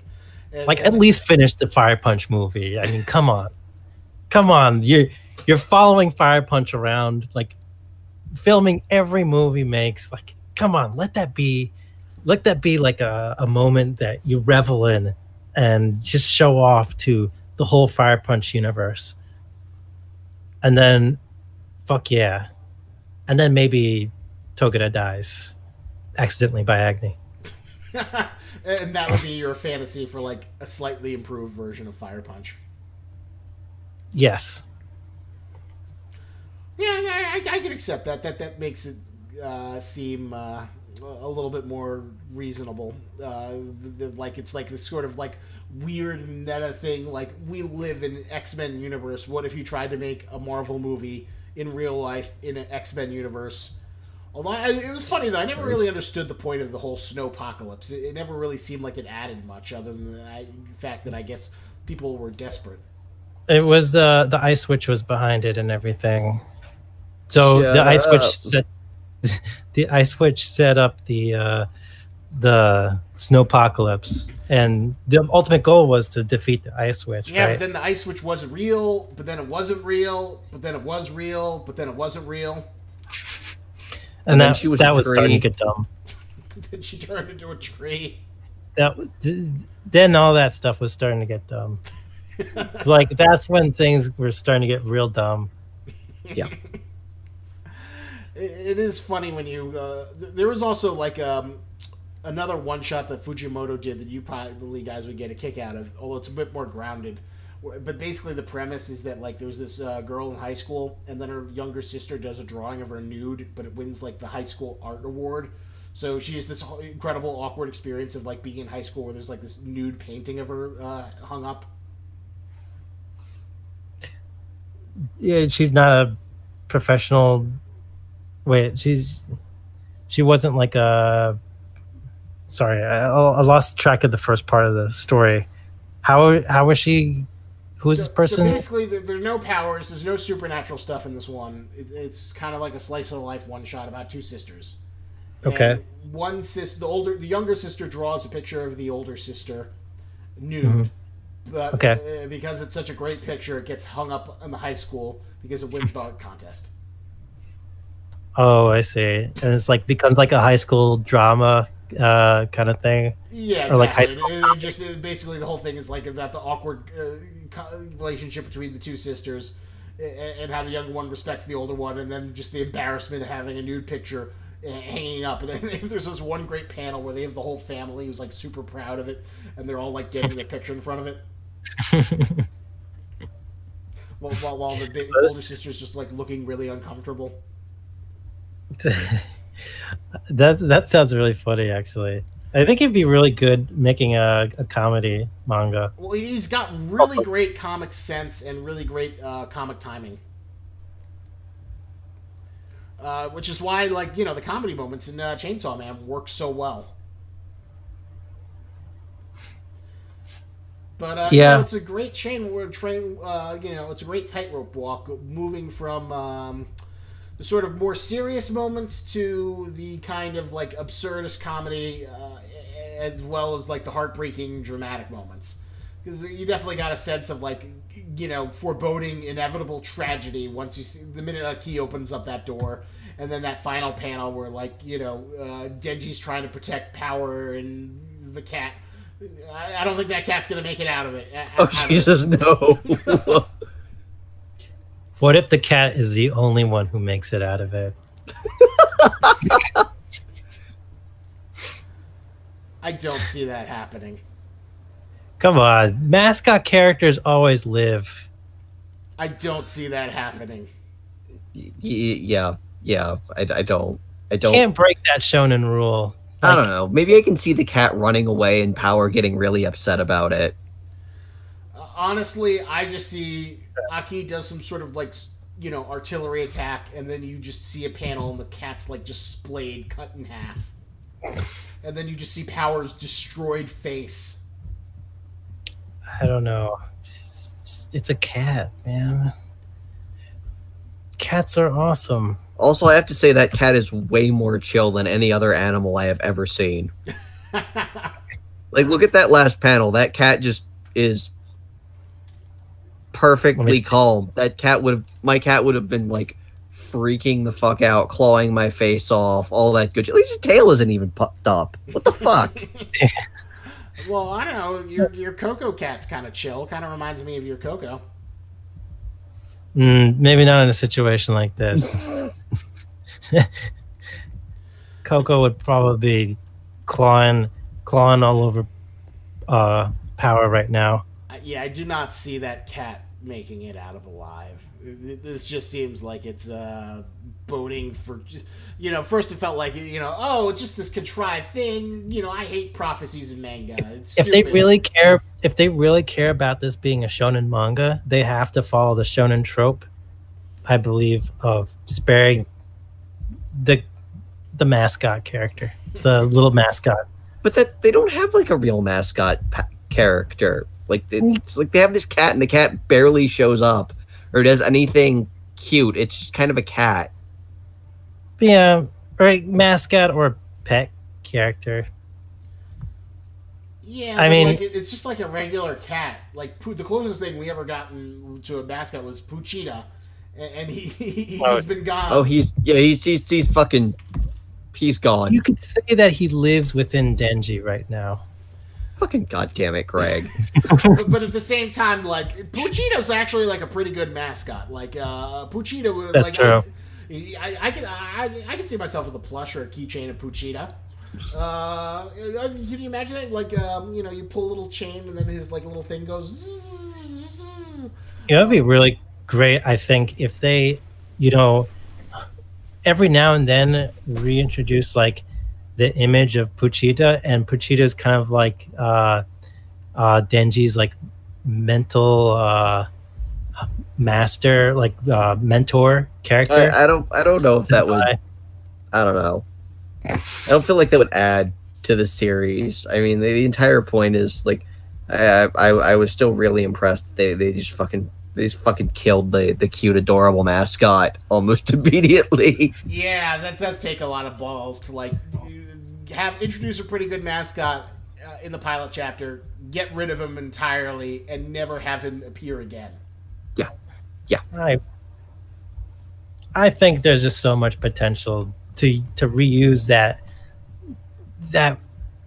cool that fun design for a mascot, like as like a mentor character, maybe like just somehow figure out a way to reuse it over and I over feel like again. that would be like a little too goofy. Maybe, or just like have Denji like have like flashbacks of Pucci. Plus, when he's like, "Don't open that fucking door," it's like I feel like having the door open and like just having this adorable little puppy be like, "Hey, I told you not to open the door. I was eating," or some bullshit. It's like, no. When he opens that door, it needs to be something fucking terrifying.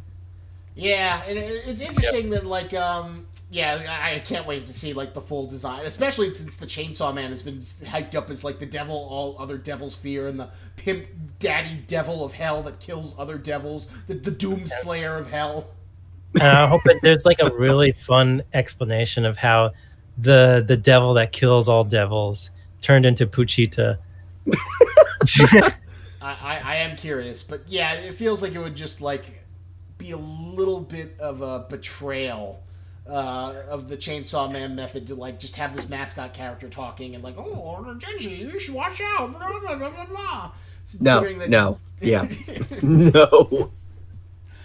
Yeah, because like Chainsaw Man has a really grimy I don't know if I call it realistic, but it feels more grounded aesthetic. So to have like a walking mascot character walk around for too much, it feels like, unless Fujimoto has some brilliant way to make it work. Yeah, I think Puchita is the only mascot style thing we've seen the entire time. Because Naoko's just Naoko Meowy's just like it's just a fucking cat. It's a fucking cat. Yeah. It's just a regular cat. Doesn't do anything. It was Power's cat that she originally wanted to save. Well, that's sort of the attraction to it, because it gives Power a more sympathetic element. Yeah. Right. So That's it's true. Like the cat. See, it's the only reason you don't hate her, even though she's kind of a jackass. Because she likes this cat. She literally wants to have the save the cat moment. Yeah, that's a good point, actually. Yeah. But like at this point, I'd say Kobeni's car is the true mascot of Chainsaw. You know what? I will 100% agree with you on that. Wait, Kobeni's car was in the character poll? Did you not see it? Got number 7? Oh, I did not. Karchan is the new mascot of Hunter x Hunter. We need chibi art of that fucking car stat. I gotta see this. Just put some fucking eyelashes and shit on it. Give it the like pink anime dimples. Yeah, like the car is like everything you could want in a mascot. There was funny, like Fujimoto even like talked about it, how like when he was little, he would like see polls for Pokemon, and he wouldn't vote for the popular Pokemon. He'd vote for like Magnemite or like Troll Pokemon. So he was like so happy to see like he could like keep the tradition alive, like giving people the option to vote for Kobeni's car. And he was really happy that his fan base like voted enough to put it in the top 7. Pochita, unfortunately, is like in the 9th. Hold on, I got this. It's so sad. You could still have so many like moments of flashbacks with Pochita. I think there's potential to keep Pochita alive.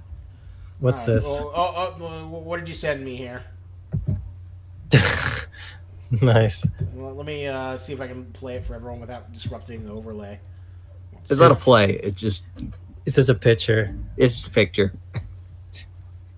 That's a very. It's a very ooh woo. It's a very ooh yes. woo moment. There's your Chainsaw Man mascot. Fuck you.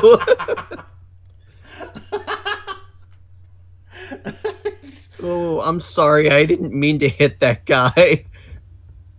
Yeah. Are you gonna charge me for manslaughter? And of course, Kobeni gets 8th place.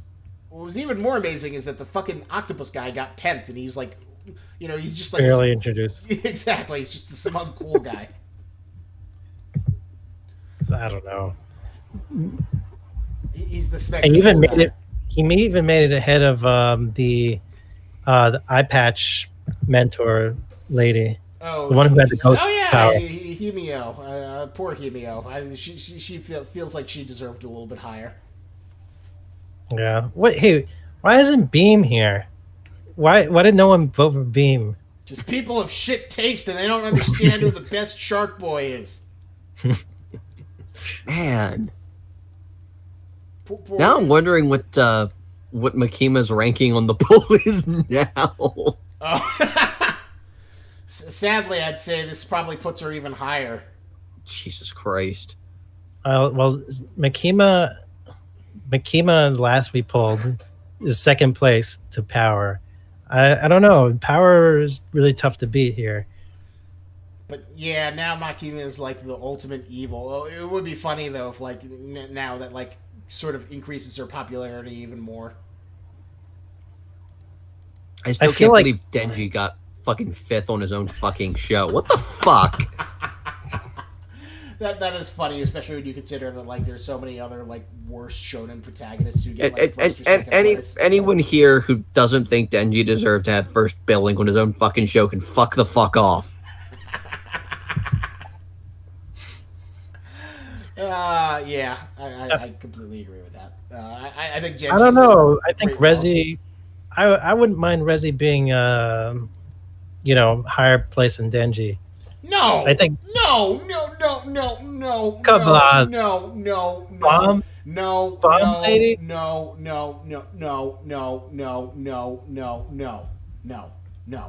Like sweet girlfriend turned into like assassin bomb lady. She's great. She's maybe in the top 5, but not the case for Denji is the fact that he's fun to be around. What's your has top these 5 like ordering? What do you say? What's your top 5 ordering then? Good question. All right, probably Denji, Power, Aki, maybe Kishibe is like number 4, and then I'd put maybe who's Kishibe again? He's like the mentor guy, like one who trains. Okay. And then I put Rez at number 5. Where's Makima? Not there? I don't know. Now that she's like the Antichrist, I mean, she's a great character, but I don't want to put her in the top 5. Fuck her. I mean, I would probably go Denji, then Power, then Aki, then probably Makima, just because she is such an interesting character. And I'm genuinely curious to see where that goes. Who's your number 5? Probably Reese. Although I do. No, wait, no, I take that back. It's the car. The car has to be in the top 5. The beauty of Otherwise, that it's whole going arc, to be very, very sad. the beauty of that whole arc is that like the car gets like gets used again and again. It gets like 3 people thrown in it. It runs Denji over, and then Denji uses it against the the darkness puppet devil. He smashes it into her. So throughout the whole thing, you just have this great running gag of just the car getting mutilated and getting continually abused. I missed that. That was Kobeni's car that he smashed her with. Yeah, it was poor Kobeni's car. God, where is Kobeni on this list? She she's got number number 8. Fuck. Outpaced by her own car. Damn. That's fucking cold. Jesus. Fucking Christ. Yeah, that's God, pretty just funny. imagine that. It's like, yeah, we're like that thing you took a lease out on more than we like you. I think the fan base like sort of knew that, like, if there was one fan base that was going to give the props where it was due, it was the Chainsaw Man. Once they saw that, like, Kobeni's car was on the list. But yeah, there's like a lot of like really fun, strong supporting characters. So, like, I remember Zabel. Do you like the Angel guy? I know he's probably not your favorite, but I know It was okay. I don't hate him, but I know you started hating him just because you thought the idea of like an angel devil was stupid. oh yeah, it was dumb as shit. I'm still pissed about that, by the way. Oh, really? I thought it kind of warmed up to Dumb. it because of all the characters. No, dumb. Stupid fucking power. Fuck that. Wait, so to turn the lifespans of people into weapons? That's his official power? No, to be a fucking angel devil. Dumb. Fucking dumb. Fuck you. Stupid. Although, you want to hear something really... Fucking incoherent. You want to hear something interesting? You know who else was on the popularity poll? Mm. Of the Chainsaw Man, who made 74th place? Who? Agony. What? How is he on the Chainsaw Man popularity? Wait, who? The main guy in Fire Punch. What the fuck? I thought I was like missing something. It's like, wait, how the fuck did I like miss what? Wait, God fucking damn it! Here, I'll send you a link. What the fuck, Japan? What the fuck is wrong with you guys? Jesus Christ! I can get the car, but why the fuck is he even in this poll? I mean, I understand that's the point, but couldn't you have picked someone that sucked less? Really, you hate the idea of like Fire Punch having any direct impact on what's been great of like Chainsaw Man. Like, it'll rub off. Yes. Oh, you know what's really interesting? I would have accepted the Mold Devil before Agni. I actually kind of like the Mold Devil. His power set was kind of neat. I kind of wish he'd stuck around a little more. That was pretty cool. Just making people grow mold in their stomachs. Yeah. That was fucking nasty as shit. I like that. Although, Which one was that? remember when they're fighting Rez? They like point at it and it says, "Grow mold on him." Well, you know what's kind of interesting though, considering how relatively dark Chainsaw Man is. There's been a recent string of pilots coming to Shonen Jump, but they've all been these gag mangas. Mm-hmm. But what's interesting to me is that like they all feel like gag mangas that like came out of the 90s. They feel like they came out of like this fucking time capsule of what? Let me see if I can find a few and show you. You don't have to read through them. Just like skim through it, and you'll see what I'm talking about. Yeah, now I'm curious. It's like there's like been 3 or 4 gag manga like in a row. Oh, what the fuck is this? It's like the most 90s thing you'll see of all time. Oh my god, it's Cthulhu Monster, but oh, he's been transformed into a cute thing. Magu-chan. Here's another one. Oh, for fuck's sake, this is just Hayari and Yarko-san. It was pretty much just brought up into 2020. They already did this. Got a Destruction Chan. And what's this other one? Mori King, Mori- the incredible. Now this one, oh my god, this feels like it feels like walking into Otakon in 2000, and then you walk into this booth of like 90s manga and anime, and then you just Mori King is like from this forgotten thing that came from the 90s, that like for some reason is being released into 2020.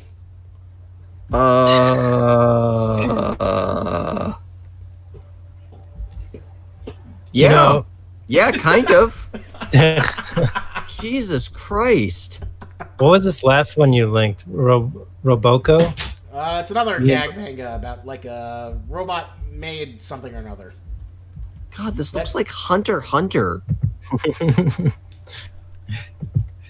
I mean, when he's kind of like on his Roboko? game. No, the insect god thing. Let me see. Like when he's on his game.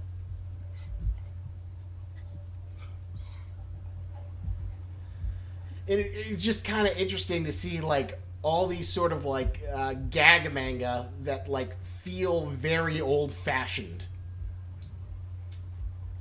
So this is like a new trend happening in. Yeah, it's a very interesting trend. I almost feel like it's like this counterbalance to how much dark shit Chainsaw Man has been able to get away with.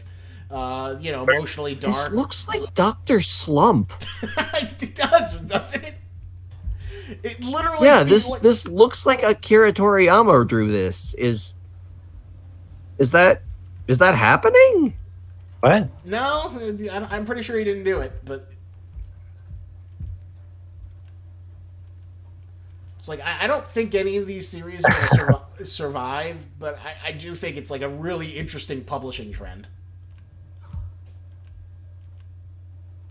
Wow. Okay. And I think it's an interesting world to look at, where you've got like Chainsaw Man. Well, there's like this other semi-darkish series called Jujutsu Kaisen. I don't think I've ever read it, but I remember seeing that's kind of bloody. But I feel like Chainsaw Man is like such a void hole in the magazine that the editorial department's like, lighten it up, yeah, fun gags, 90s, let's throw it back. All of our One Piece is getting towards its end. It looks like My Hero's ending. Oh Jesus Christ, let's lighten it up.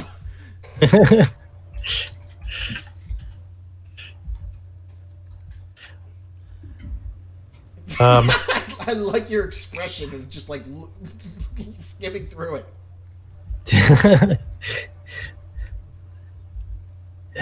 Could it be like the 2020 trend? Okay. Like All the right, 2020 like I'm done. apocalyptic Fuck trend? this. Jesus Christ. How recently Fucking Christ. did these manga come out in 2020? Yes, they all came out in 2020. They're all in their infancy. Like most of those I published like literally came out within a few weeks. Okay, so what I think is happening is because 2020 has become so apocalyptic, like there's a lot of apocalyptic 2020 memes.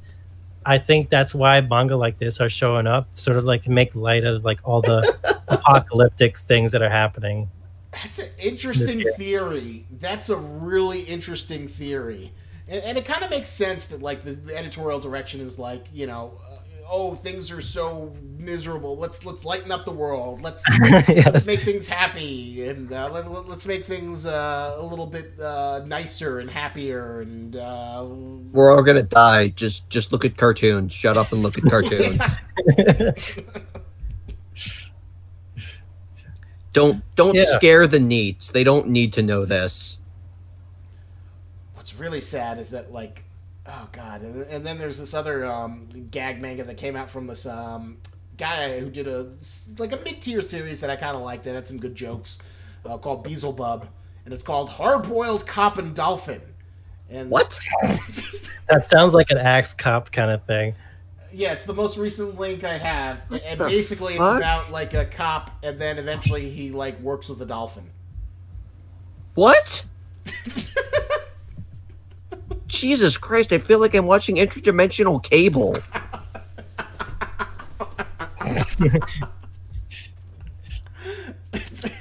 Who the fuck is the like weird little chibi girl? I don't know. She's like the dolphin's daughter. What? Just The go to dolphin's page daughter? 26 and 27 if you just want to see the dolphin come in. Yeah, we're gonna try and find this dolphin.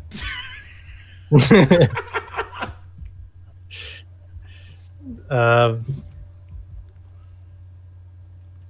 where are you? 26. Just zoom to 26. This is like this is like the fucking the otter. Yeah, kind of. comic Otter in 11. Pokemon. Otter 11, yeah. I love this character. I'm already just like standing regularly with like a suit and tie, like built like a truck, but just has this tiny dolphin head. I fucking love the design. It's a decent dolphin design. I have no idea if like the manga is gonna kick off, but What? Jesus Christ! What?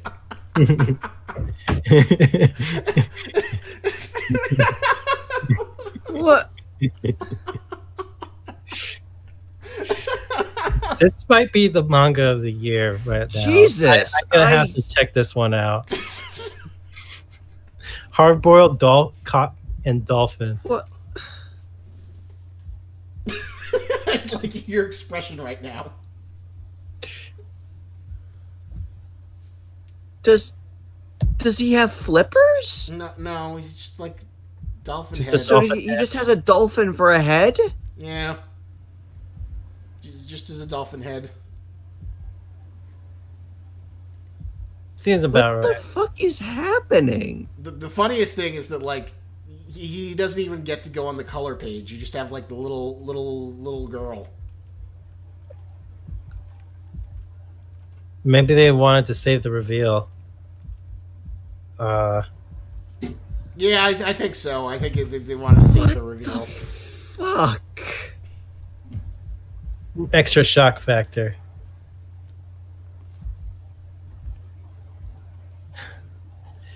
Wow, there's some crazy manga coming out.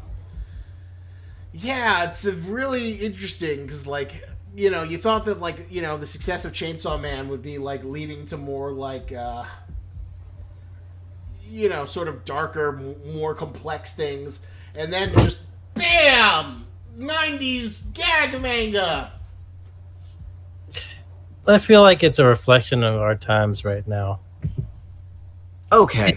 Okay, I just looked over the second chapter. What the fuck? Okay. It's a fucking octopus evolving into like a dude with a porn stash. I'm done. Jesus fucking He's Christ. got to stop sea crimes. They're sea creatures that do crimes. Only hard-boiled Sea creatures cop- that do crimes. Yeah, it's sea crimes. Sea crimes. Oh boy. Fuck. I feel like I gotta check out all these manga. I gotta check them all out. Yeah, I'm gonna leave that to you, Greg. Jesus. Definitely a I very know. noticeable trend. Like I know Lobster has definitely checked them out already. You read them all, didn't you? I'll skim through them. Like, I think the one I followed the most was, like, the Beetle one, Mori King, just because I'm still, like, amazed. It feels like it came out of a time warp from 1999. Like the art looks like Akira Toriyama gag manga style. It's got a premise that feels like, you know, afternoon Sunday. Oh, this Japanese family, and now, oh my God, it's a rhinoceros beetle man, and he becomes part of the family. Oh, what hijinks are going to ensue? Ha ha ha ha. It literally feels like there's this vestigial memory of like we walked out of it and there was we saw a screening for like the OVA anime at Otakon and that like came out in 1995, and then there's this like one guy there who's like, oh my God, this is so great, I love this thing so much, but it's like this weird relic that, you know, is largely forgotten to time against the passage of time. But I think it'll get canceled before it hits chapter 15. Interesting. Like it's very interesting to see how different these manga are compared to other shonen stuff. Well, it's always interesting to like check out each year, see what brings in, see what the editorial department wants to have in the magazine, and then ultimately what gets killed in the brutal creative culling process. Yeah, well, definitely like that. Hey, I have. It's been so long since I caught up with One Piece. I feel like I really need to catch up on Yeah, that. go catch up, and then we'll talk about it later. Eventually, we'll do a One Piece catch-up stream, and I'm dying to do a Promised Neverland stream. Goro's finished the series. Zavul, I think you're like 2 chapters behind. I think I'm done. Are you I done? think. I think like last What- time was it- we talked Yeah, about it. did what wasn't the last chapter like, oh no, she's like out in the wilderness and now everyone has to go back and find her, shit like that. That's like the second to last chapter. Oh god damn it, The- there's the more. Just one last- chapter, and then that's it. It's over. No. Yeah, the last one is actually finding her. Jesus Christ, fucking no, god, fuck, son of a bitch, fuck, fucking, fuck, fucking, You gotta admit though, fuck, the art, fuck, the pictures are really nice. fuck, The pictures are Fuck. nice. fuck. God damn You know it! what? It's like I kinda it's like wish- someone telling you. It's like you have to eat these 30 rotten hard-boiled eggs, and you're like, all right, fine. And you're like, I think I'm done. It's like, oh, did you count them? You missed one. Just like pulling one out of their fucking pocket. You're like, Sorry. Well, it'll only take you like 5 seconds to read. Although, Quing Pro Quo said, should Aki's new name be Aki 47? I see what you did there. I see what you did there. I think that's as good of a pun as Machiavellian. Makima Avilion. I think that's easily on par. But yeah, I'm sorry to officially put Emma down. There's like one last chapter. Who knows? Maybe the end chapter is like so good it'll like retroactively. is she dead? Maybe. Fuck that. Hey, wouldn't I'll it read be it, but I'll be pissed about it. Do you guys think would it be kind of cool if the artist for Promised Neverland switched with the artist for Chainsaw Man? No. Like, Chainsaw Man just did the story and had the paneling ideas. No. Like, okay, now I'm getting angry. Like, I will say that like Fujimoto isn't the best artist in Jump, but I would say that like his storytelling sensibilities are fucking perfect. Like in terms of like conveying his story, having great moments and big reveals, like his pacing is impeccable. I don't know. I don't hate his art style. I don't like the way he draws faces. Really? That's my your biggest- fucking concern? You That's don't my like how he draws faces? Yeah, this is like I feel like he has to jump through a bunch of hoops in order to come up with a uniquer looking character design, because all of his characters have like very similar kinds of facial I mean, features. the problem's really bad in like in Fire Punch, where like I was looking at some images where like Togata's like walking around with a little girl who's like her cameraman, and they look almost identical. Yeah. Yeah. But I feel like in Chainsaw Man it got significantly better. Yeah, like, you can get around that by Hey, at least Power has horns, so you know which one's Power. see, there you go. You could add like wacky like hair covering certain eyes, I don't scars. I don't know. I don't think Chainsaw Man really does wacky. Like, I think part of the point is it's like they're civil servants. Everybody kind of looks the same. Everybody has the same shitty job. And another thing too is like he could sort of get around this as well, this problem, by just killing off the characters like one after another. So you kind of quickly forget so what about what he's doing right now, he's just not doing it fast enough for you. I kind of see it's like it's an inevitability of okay, well here's a question: which Chainsaw Man characters do you feel like look too identical to each other? Because they still feel like they're distinct enough to like stand apart. It's not like the existential horror of like the Reverie, where like Oda had like the princesses who all had like the same fucking face in the same room. Okay, what about or that like spread where you had like several characters, they all had like black hair. And it's like, is that Nico Robin? Is that Boa Hancock? I don't fucking know. They all look the same. Oh my god, is that Tashigi? Ah! Well, as soon as you change their costumes as well, that's also a big but One Piece guy definitely draws his women all basically the same. Most part. I mean, Same it wasn't nearly as bad before the time skip, but yeah, after the time skip, everyone looks exactly the fucking same, and I hate it. But who's a character in Chainsaw Man that you feel like is too similar? Well, let's like any of the characters that have like black hair, like any of the guy characters that have black hair, they all just seem to like blend into each other. Except for Aki, who has that unique ponytail thing sticking out. Like you look at Arai, you look at the brothers who, you know, could switch faces with other people, and then masquerading as the other devil hunters who also had black hair and like some kind of bandage over his face.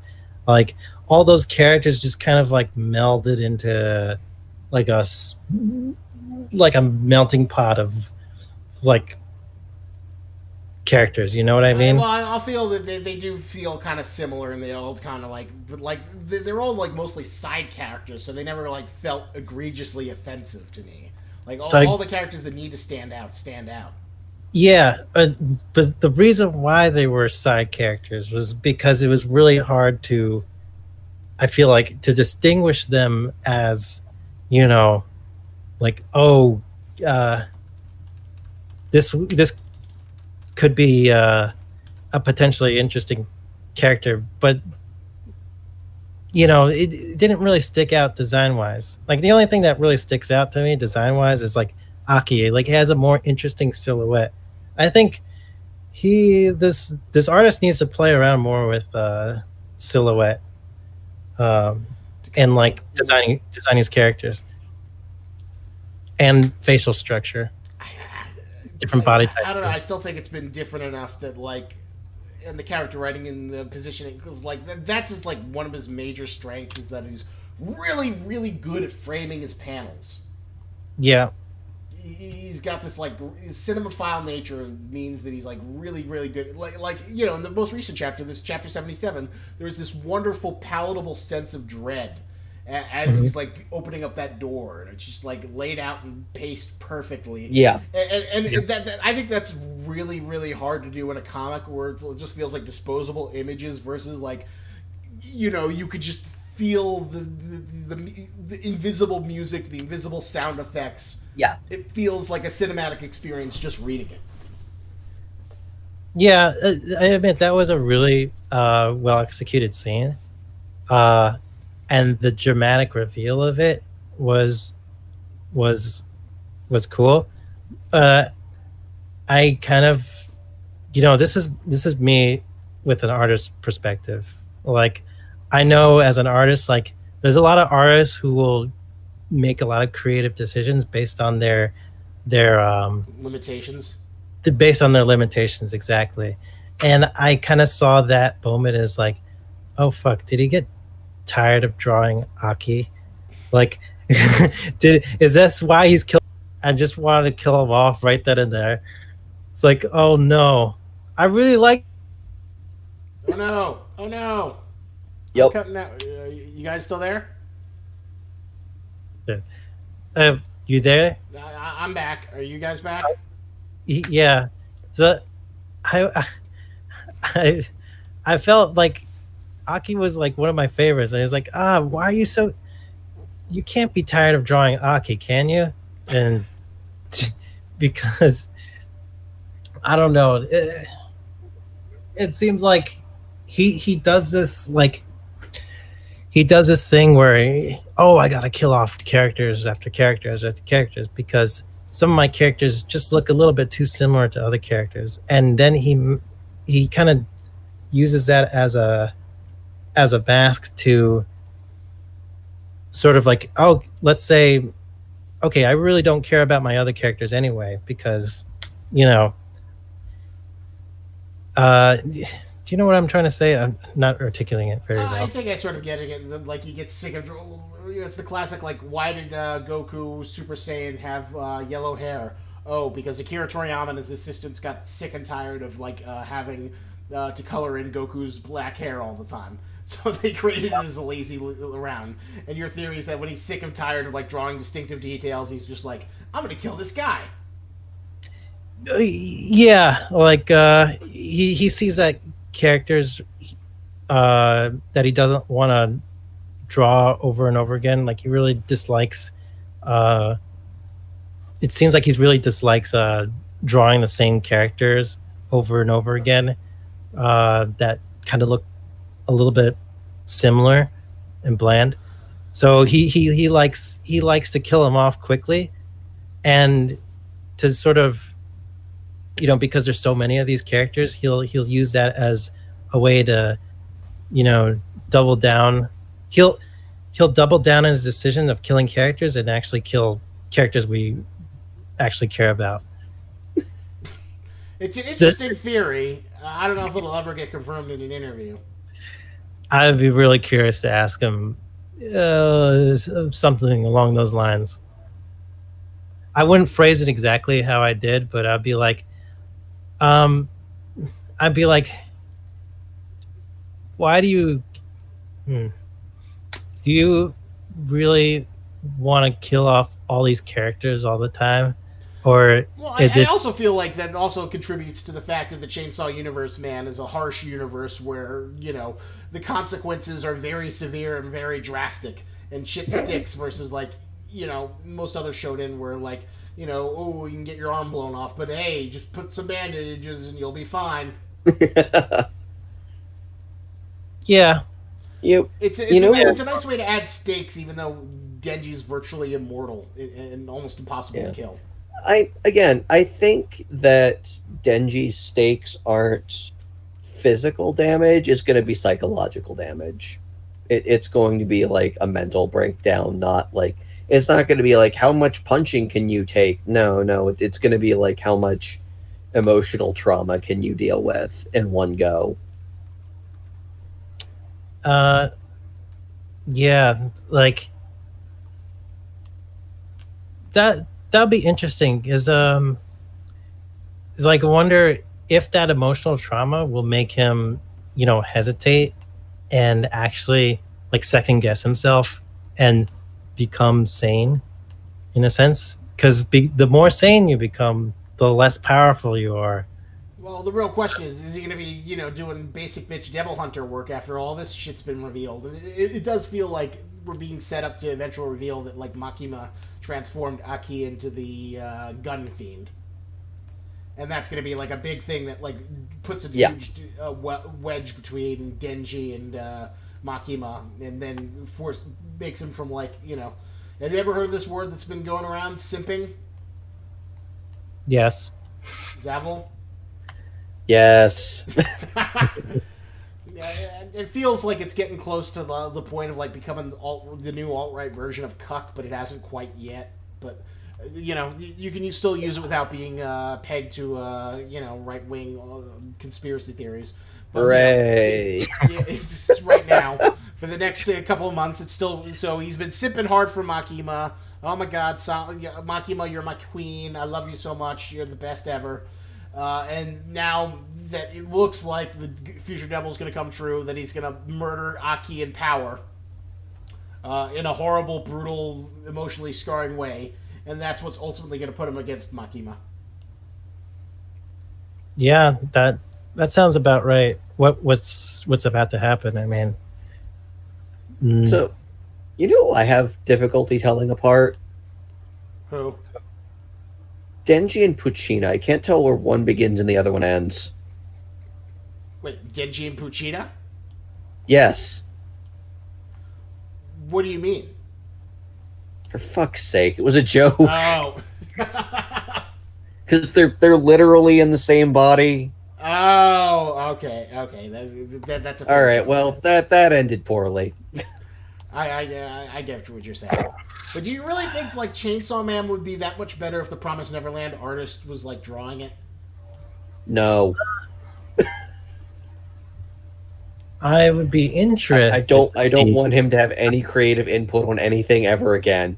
Well, No, it's a different artist working on with a writer. yeah. Promised I know. Neverland is a dual team. Oh, well, I guess either of them. You really hate the art? The art looked nice in the Promised Neverland. It's fine, but it exists. You're so angry that you're You know, just this like, artist does other stuff besides Promised Neverland. Like, Well, he he's actually shouldn't. really talented. you're just like so bitter about like the failed Promised Neverland was like the savior of the shonen genre, like the new but different and something interesting that we hadn't seen before, and then it failed so hard you're just completely angry. Yes, it basically just turned into exactly what we've always fucking seen before, and I'm fucking pissed about it. But hey, at least they didn't get superpowers. But like, my argument would be that, I mean, I feel like some of them did. They had the fucking mutants. Oh yeah, but Yeah. Remember the guy who's like 7 feet tall and can like throw a car? Yeah, that guy. Adam. Or, Yeah. Fucking that guy. Or the fucklord that wears a bag on his fucking head, even though he has access to, I assume, better methods of masking his bullshit. Norman's, If they can all wander around in like these smart, nicely cut suits, he can wear something other than like the fucking bag on his head. Exactly one person can get away with that. He has And trauma. it's not okay? him. It has anime trauma, okay? That's the reason why he has a bag over his head. Fuck's sake. Hey, it's it's Norman's anime hit squad. But at least the main kids didn't get superpowers. But anyway, to bring it back to Chainsaw Man, I feel like how he lays out his panels is so important that anyone else would fuck it up. Yeah, I suppose that's true. I agree. So I think that it's not like a Togashi situation where I'd be very happy for someone else to take over the Hunter x Hunter storytelling. The storytelling, carries it, but the art, is just a vessel. Oh, you mean really- if someone took over the art for Hunter x Hunter? Yeah, that would be fine with me. You know what? You know what? I take that back. I will allow the people from Promised Neverland to redeem themselves by drawing Hunter x Hunter. Just like an upgraded version of it. Yeah, yes, I will allow this. This is acceptable to me. Hey, remember when the Tokyo Ghoul guy made a one shot for? I remember. I Ahsoka don't one know if you'd find this probably very interesting. You've probably never seen this novel. So there's this. Junji Ito? No, not Junji Ito. Another guy. I forget his name. Tokyo Ghoul. Never mind. Yeah. I don't know Yeah. why I suddenly just went with Tokyo Fish Attack. I'd pay to see that. But Togashi gave the guy who does Tokyo Ghoul license to make a one shot, basically giving Hisoka an origin story. Oh shit! I did see that. Yeah, Oh, did you like it? it was okay. Yeah, I think it was pretty cool actually to see. I would have preferred Junji Ito do it because I feel like they could really capture exactly what it means to be Hisoka. The horrible horror of Hisoka just being this, horrible. Yeah, having seen his cat manga, I feel like he could properly capture how uncomfortable Hisoka makes everyone around him. And if anyone can properly convey how creepy an anime dick tent is, I feel like it's Junji Ito. Junji Ito's Hisoka origin story would just be like Hisoka walking around in public situations and making everyone feel uncomfortable. Just Hisoka goes to a movie theater. Hisoka and everyone just leaves. Basically anything to make Togashi whip out the manga quicker, you know? Like Before he show off his dies or story something. quicker. Please. Yeah. Fuck's sake. Not getting any younger. Coronavirus is out right now. Like he needs to be, you know, in solitary confinement right now, so he doesn't get any germs on him. Like he cannot. He really can't. You know, get sneezed on at this moment in time. Yeah, like, he needs to be put in. Well, assumingly he's just sitting around playing Dragon Quest or whatever. I'm still hoping that, like, well, I'd be a lot happy. I liked it, you know, a couple years ago where it was, you know, it was like, oh, okay, I'm going to do this 10 chapter segment, and then I'm going to take a few month break, and then I'm going to do another 10 chapters. Oh. That'd be nice. Like, if Hunter like had like a schedule where there was like 2 blocks a year where we'd get like 10 chapters. You know, I think I could live with that. Isaac or Lobster showed me the possible underpinnings of what the fuck is happening to Berserk, and I have never been so angry in my entire life. I'll have to show this off stream. There's this great video a guy made where it's like Berserk or one man struggle to not play Idolmaster. What? Yeah, it makes a weirdly convincing case. It makes a very strong case. And I don't think I've ever been this angry before. I'm so confused. What are the cases they're making? Again, the reason Berserk is just kind of dropped off the face of the earth and releases like one maybe chapter a year is because the guy who does the manga is basically obsessed with playing this fucking like music idol video game. Yeah, and like it sounds dumb as shit, but when you start like laying this case out, I'm like, oh what the fuck? What the fuck do you mean you insisted that the jackass who does like the art direction for this fucking video game be brought on for the new fucking Berserk anime? Alright, we're doing it. We're gonna watch a little bit. Berserk, one of the most critically acclaimed and read manga in the you guys entire have to world. unmute Many your mic. readers and critics consider the series to be perfect, or at the very least, near to being perfect. However, it's hard to reach some sort of overall consensus on a work that is incomplete. Although the manga first started publishing in 1989, almost 30 years ago now, it still hasn't concluded.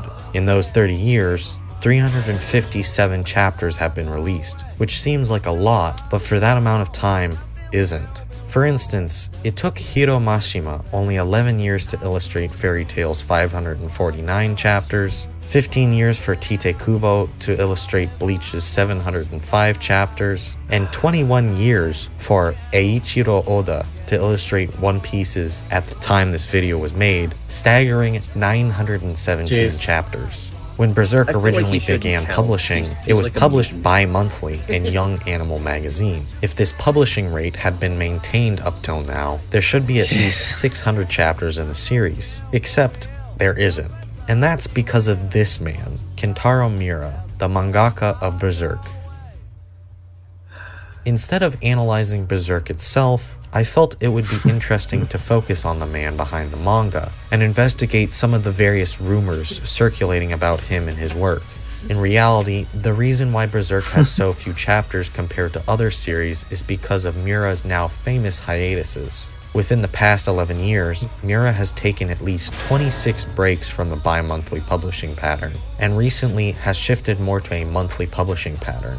Why Miura takes many long breaks from working on the series is hard to investigate though, as barely any information about him exists, and even less of that is available in English. However, from the few sources available, we can piece together some of the larger picture behind Miura's hiatuses. From what I've gleaned, there are 3 possible explanations for Miura's hiatuses: other work, health issues, and last but not least, the Japanese video game series known as The Idolmaster. Out of these three possible explanations, Miura being distracted by other work is the only one that is 100% verifiable. One of Miura's longest breaks from working on Berserk, the period between mid-January 2013 to April 2014, was due to him working on a short one-volume manga titled Gigantomachia, a science fiction adventure taking place 100 million years in the future, but one that I should note features a petite, cute girl as a main character. The second most probable explanation for Miura's breaks is health issues. I haven't been able to totally confirm it, but supposedly back in the 90s when he was churning out chapters bi-monthly, Miura was actually hospitalized a number of times because of stress, overwork, and general exhaustion. In fact, it's actually quite common for mangaka to take break from work because of various health issues arising from making manga. Mangakas very often suffer from carpal tunnel, back issues, and conditions caused by stress. So it makes sense that Miura may encounter these issues and subsequently take breaks in order to not drop dead at his desk. Now, we come to the final and most commonly proliferated explanation for Miura's breaks, the Idol Master. This video is great.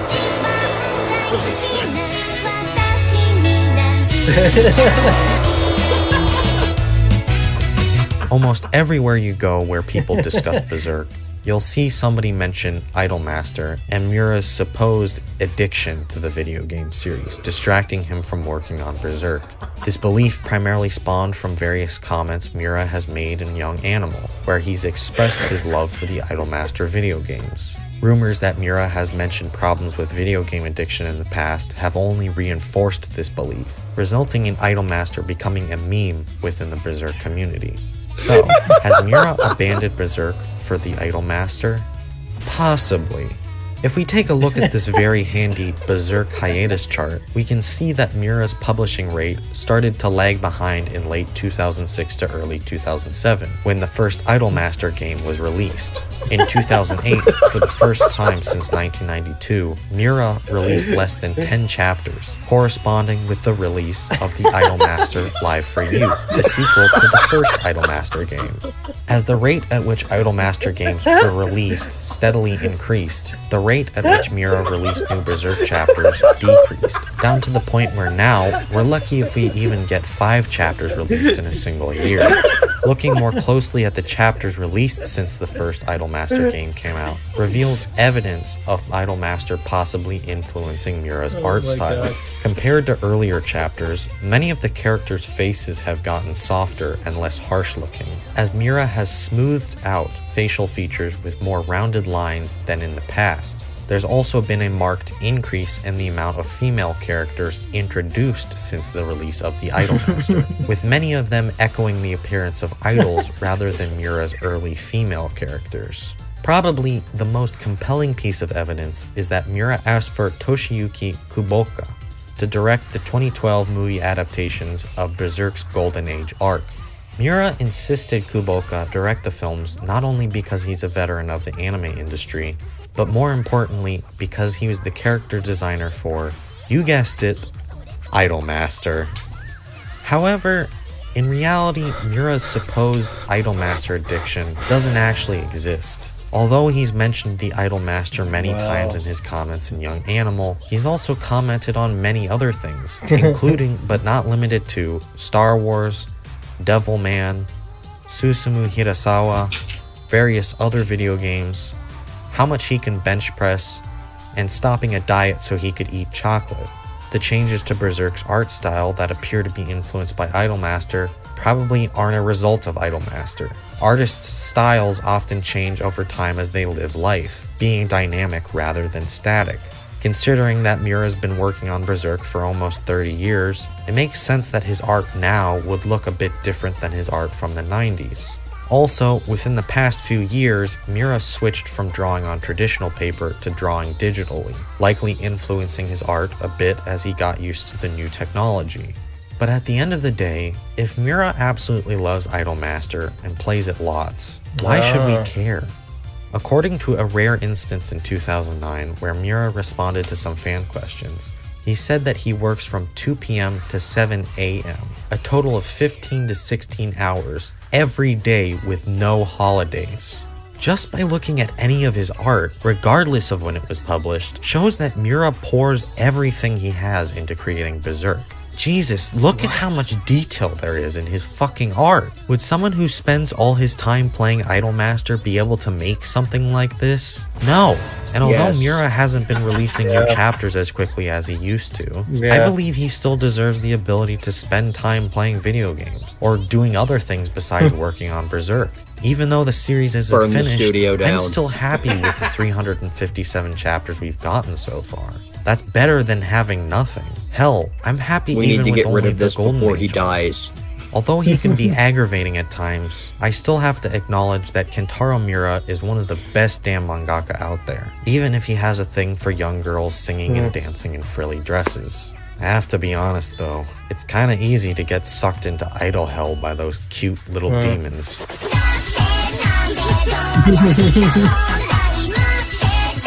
So, you think, haven't seen the case for it? This off.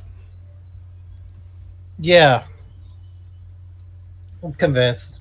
I think he makes a very, very strong case for, Yeah. yeah.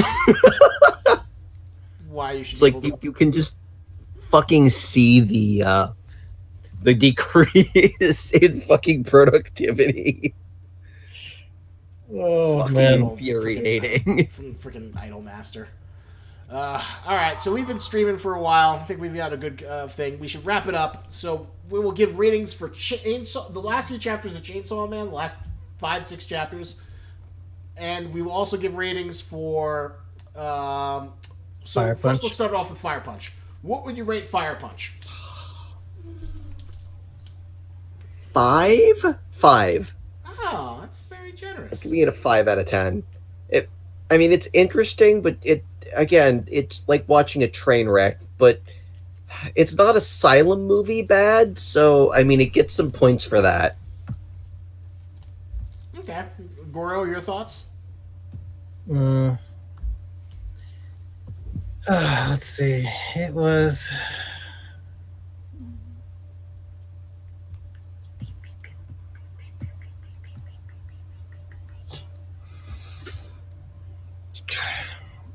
I give it a. Damn. I don't know. 6? Pick a fucking number. 6? 6? Okay, thank that's you. fair. Damn. Thank you, child father of Goro, aka Tato, for the stream, for the super chat, saying it's a good stream. Yes. But, all right. So why would you give it a 6? Give it a few reasons now.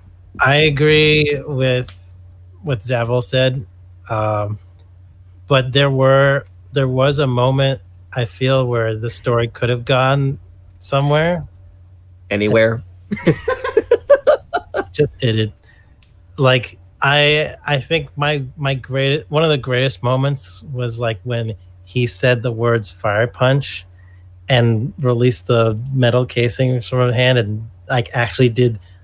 He used the name of the title of the manga the first time, and I was like thinking, okay, the series is about to lift off. And No. oh no, it didn't. All right. I would give it a 4. Really? I think I God agree damn. with Zavil that it is a very well constructed train wreck. It is a very interesting train wreck, but it is still a goddamn train wreck of jarring ideas that just. And I it's a highly recommended for where it's not unpleasant to read, but I still think it's a fucking mess. It's a fucking disaster of weird ideas that never coalesce. It's probably like, it's interesting. It doesn't feel like an Asylum movie bad. You're right in that sense, but it does feel like just. Like, honestly, that's what gave it the extra point, is it feels like outsider art. That is interesting. Yeah, that is a really interesting. If it's not unenjoyable to read, wouldn't you rate it a little bit higher? Yes, that's why I didn't rate it a 4. Well, yeah, I'm also talking to Lobster about this as well. Yeah, you're right. I guess it does have that sort of outsider art, but I think there's nothing more insufferable than outsider art that doesn't go anywhere. Okay, that's fair. Yeah, when you get like highfalutin and pretentious and like, oh, we're gonna go to the tree, to the existence sphere, it's like, okay, I'll go along with you, but you better have a really good reason to, justify this if you're gonna get me on board. But it's interesting. All right, I'll give a concession, 4.5. Okay. Because the example does. Because you're right. Versus like it does feel like outsider art. That there's something to say here, even if it doesn't say it coherently. There are ideas.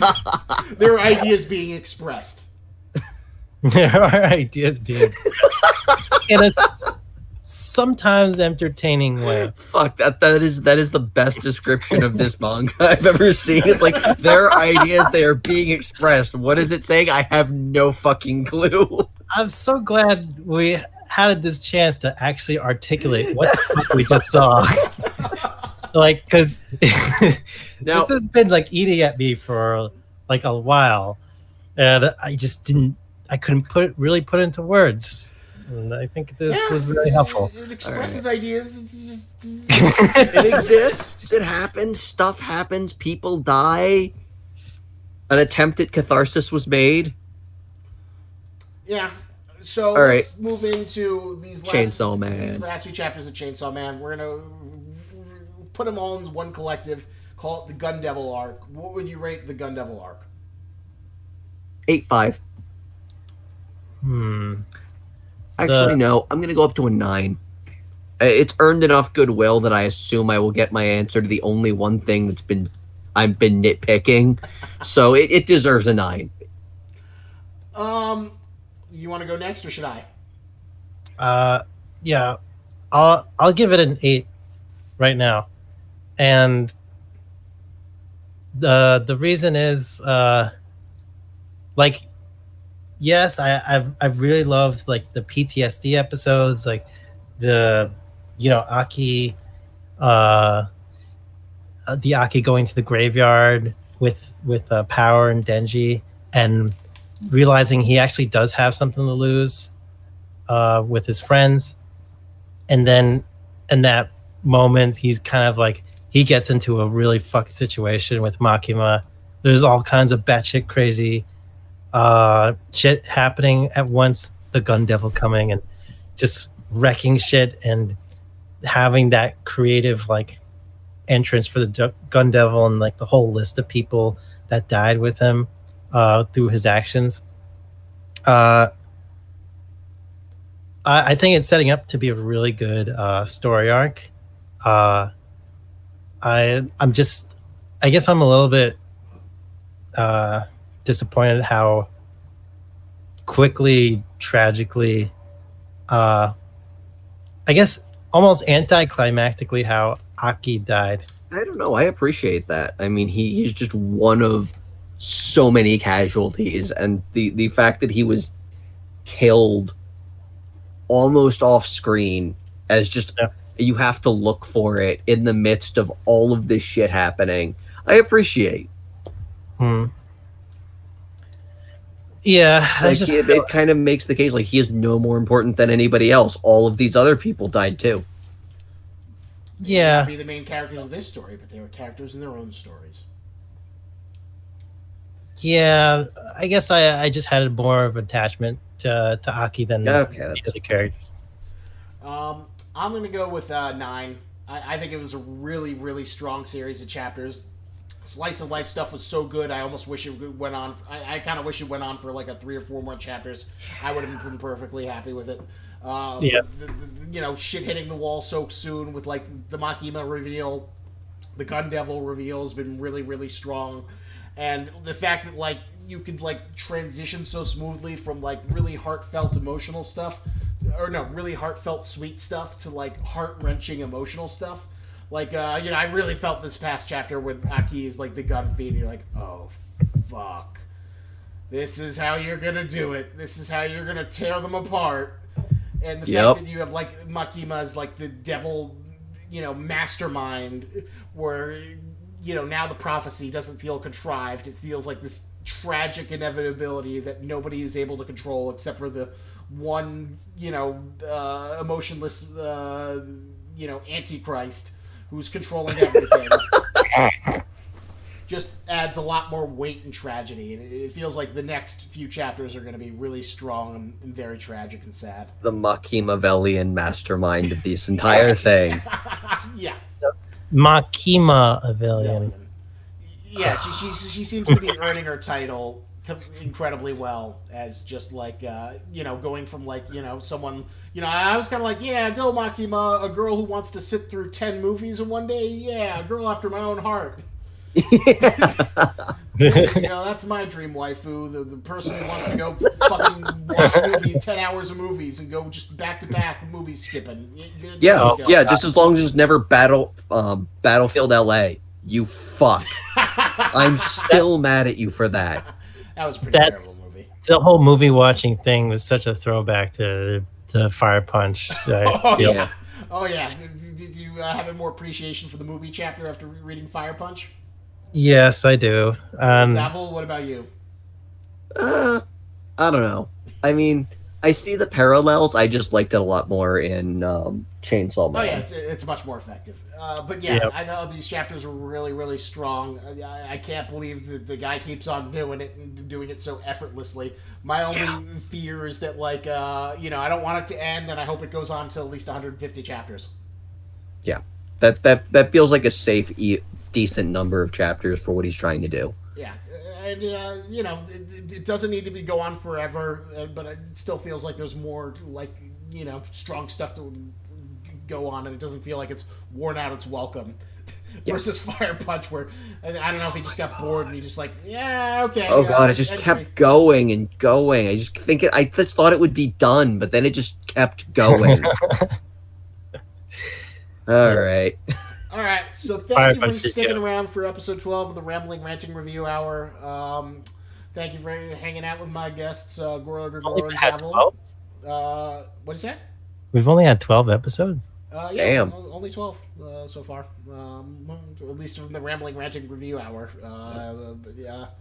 Only 12. And this is number 12. So thank you for listening and hanging out. Hope you enjoyed the stream. And remember, lobsters and tennis, but don't you grab it. See ya. See ya. All right. And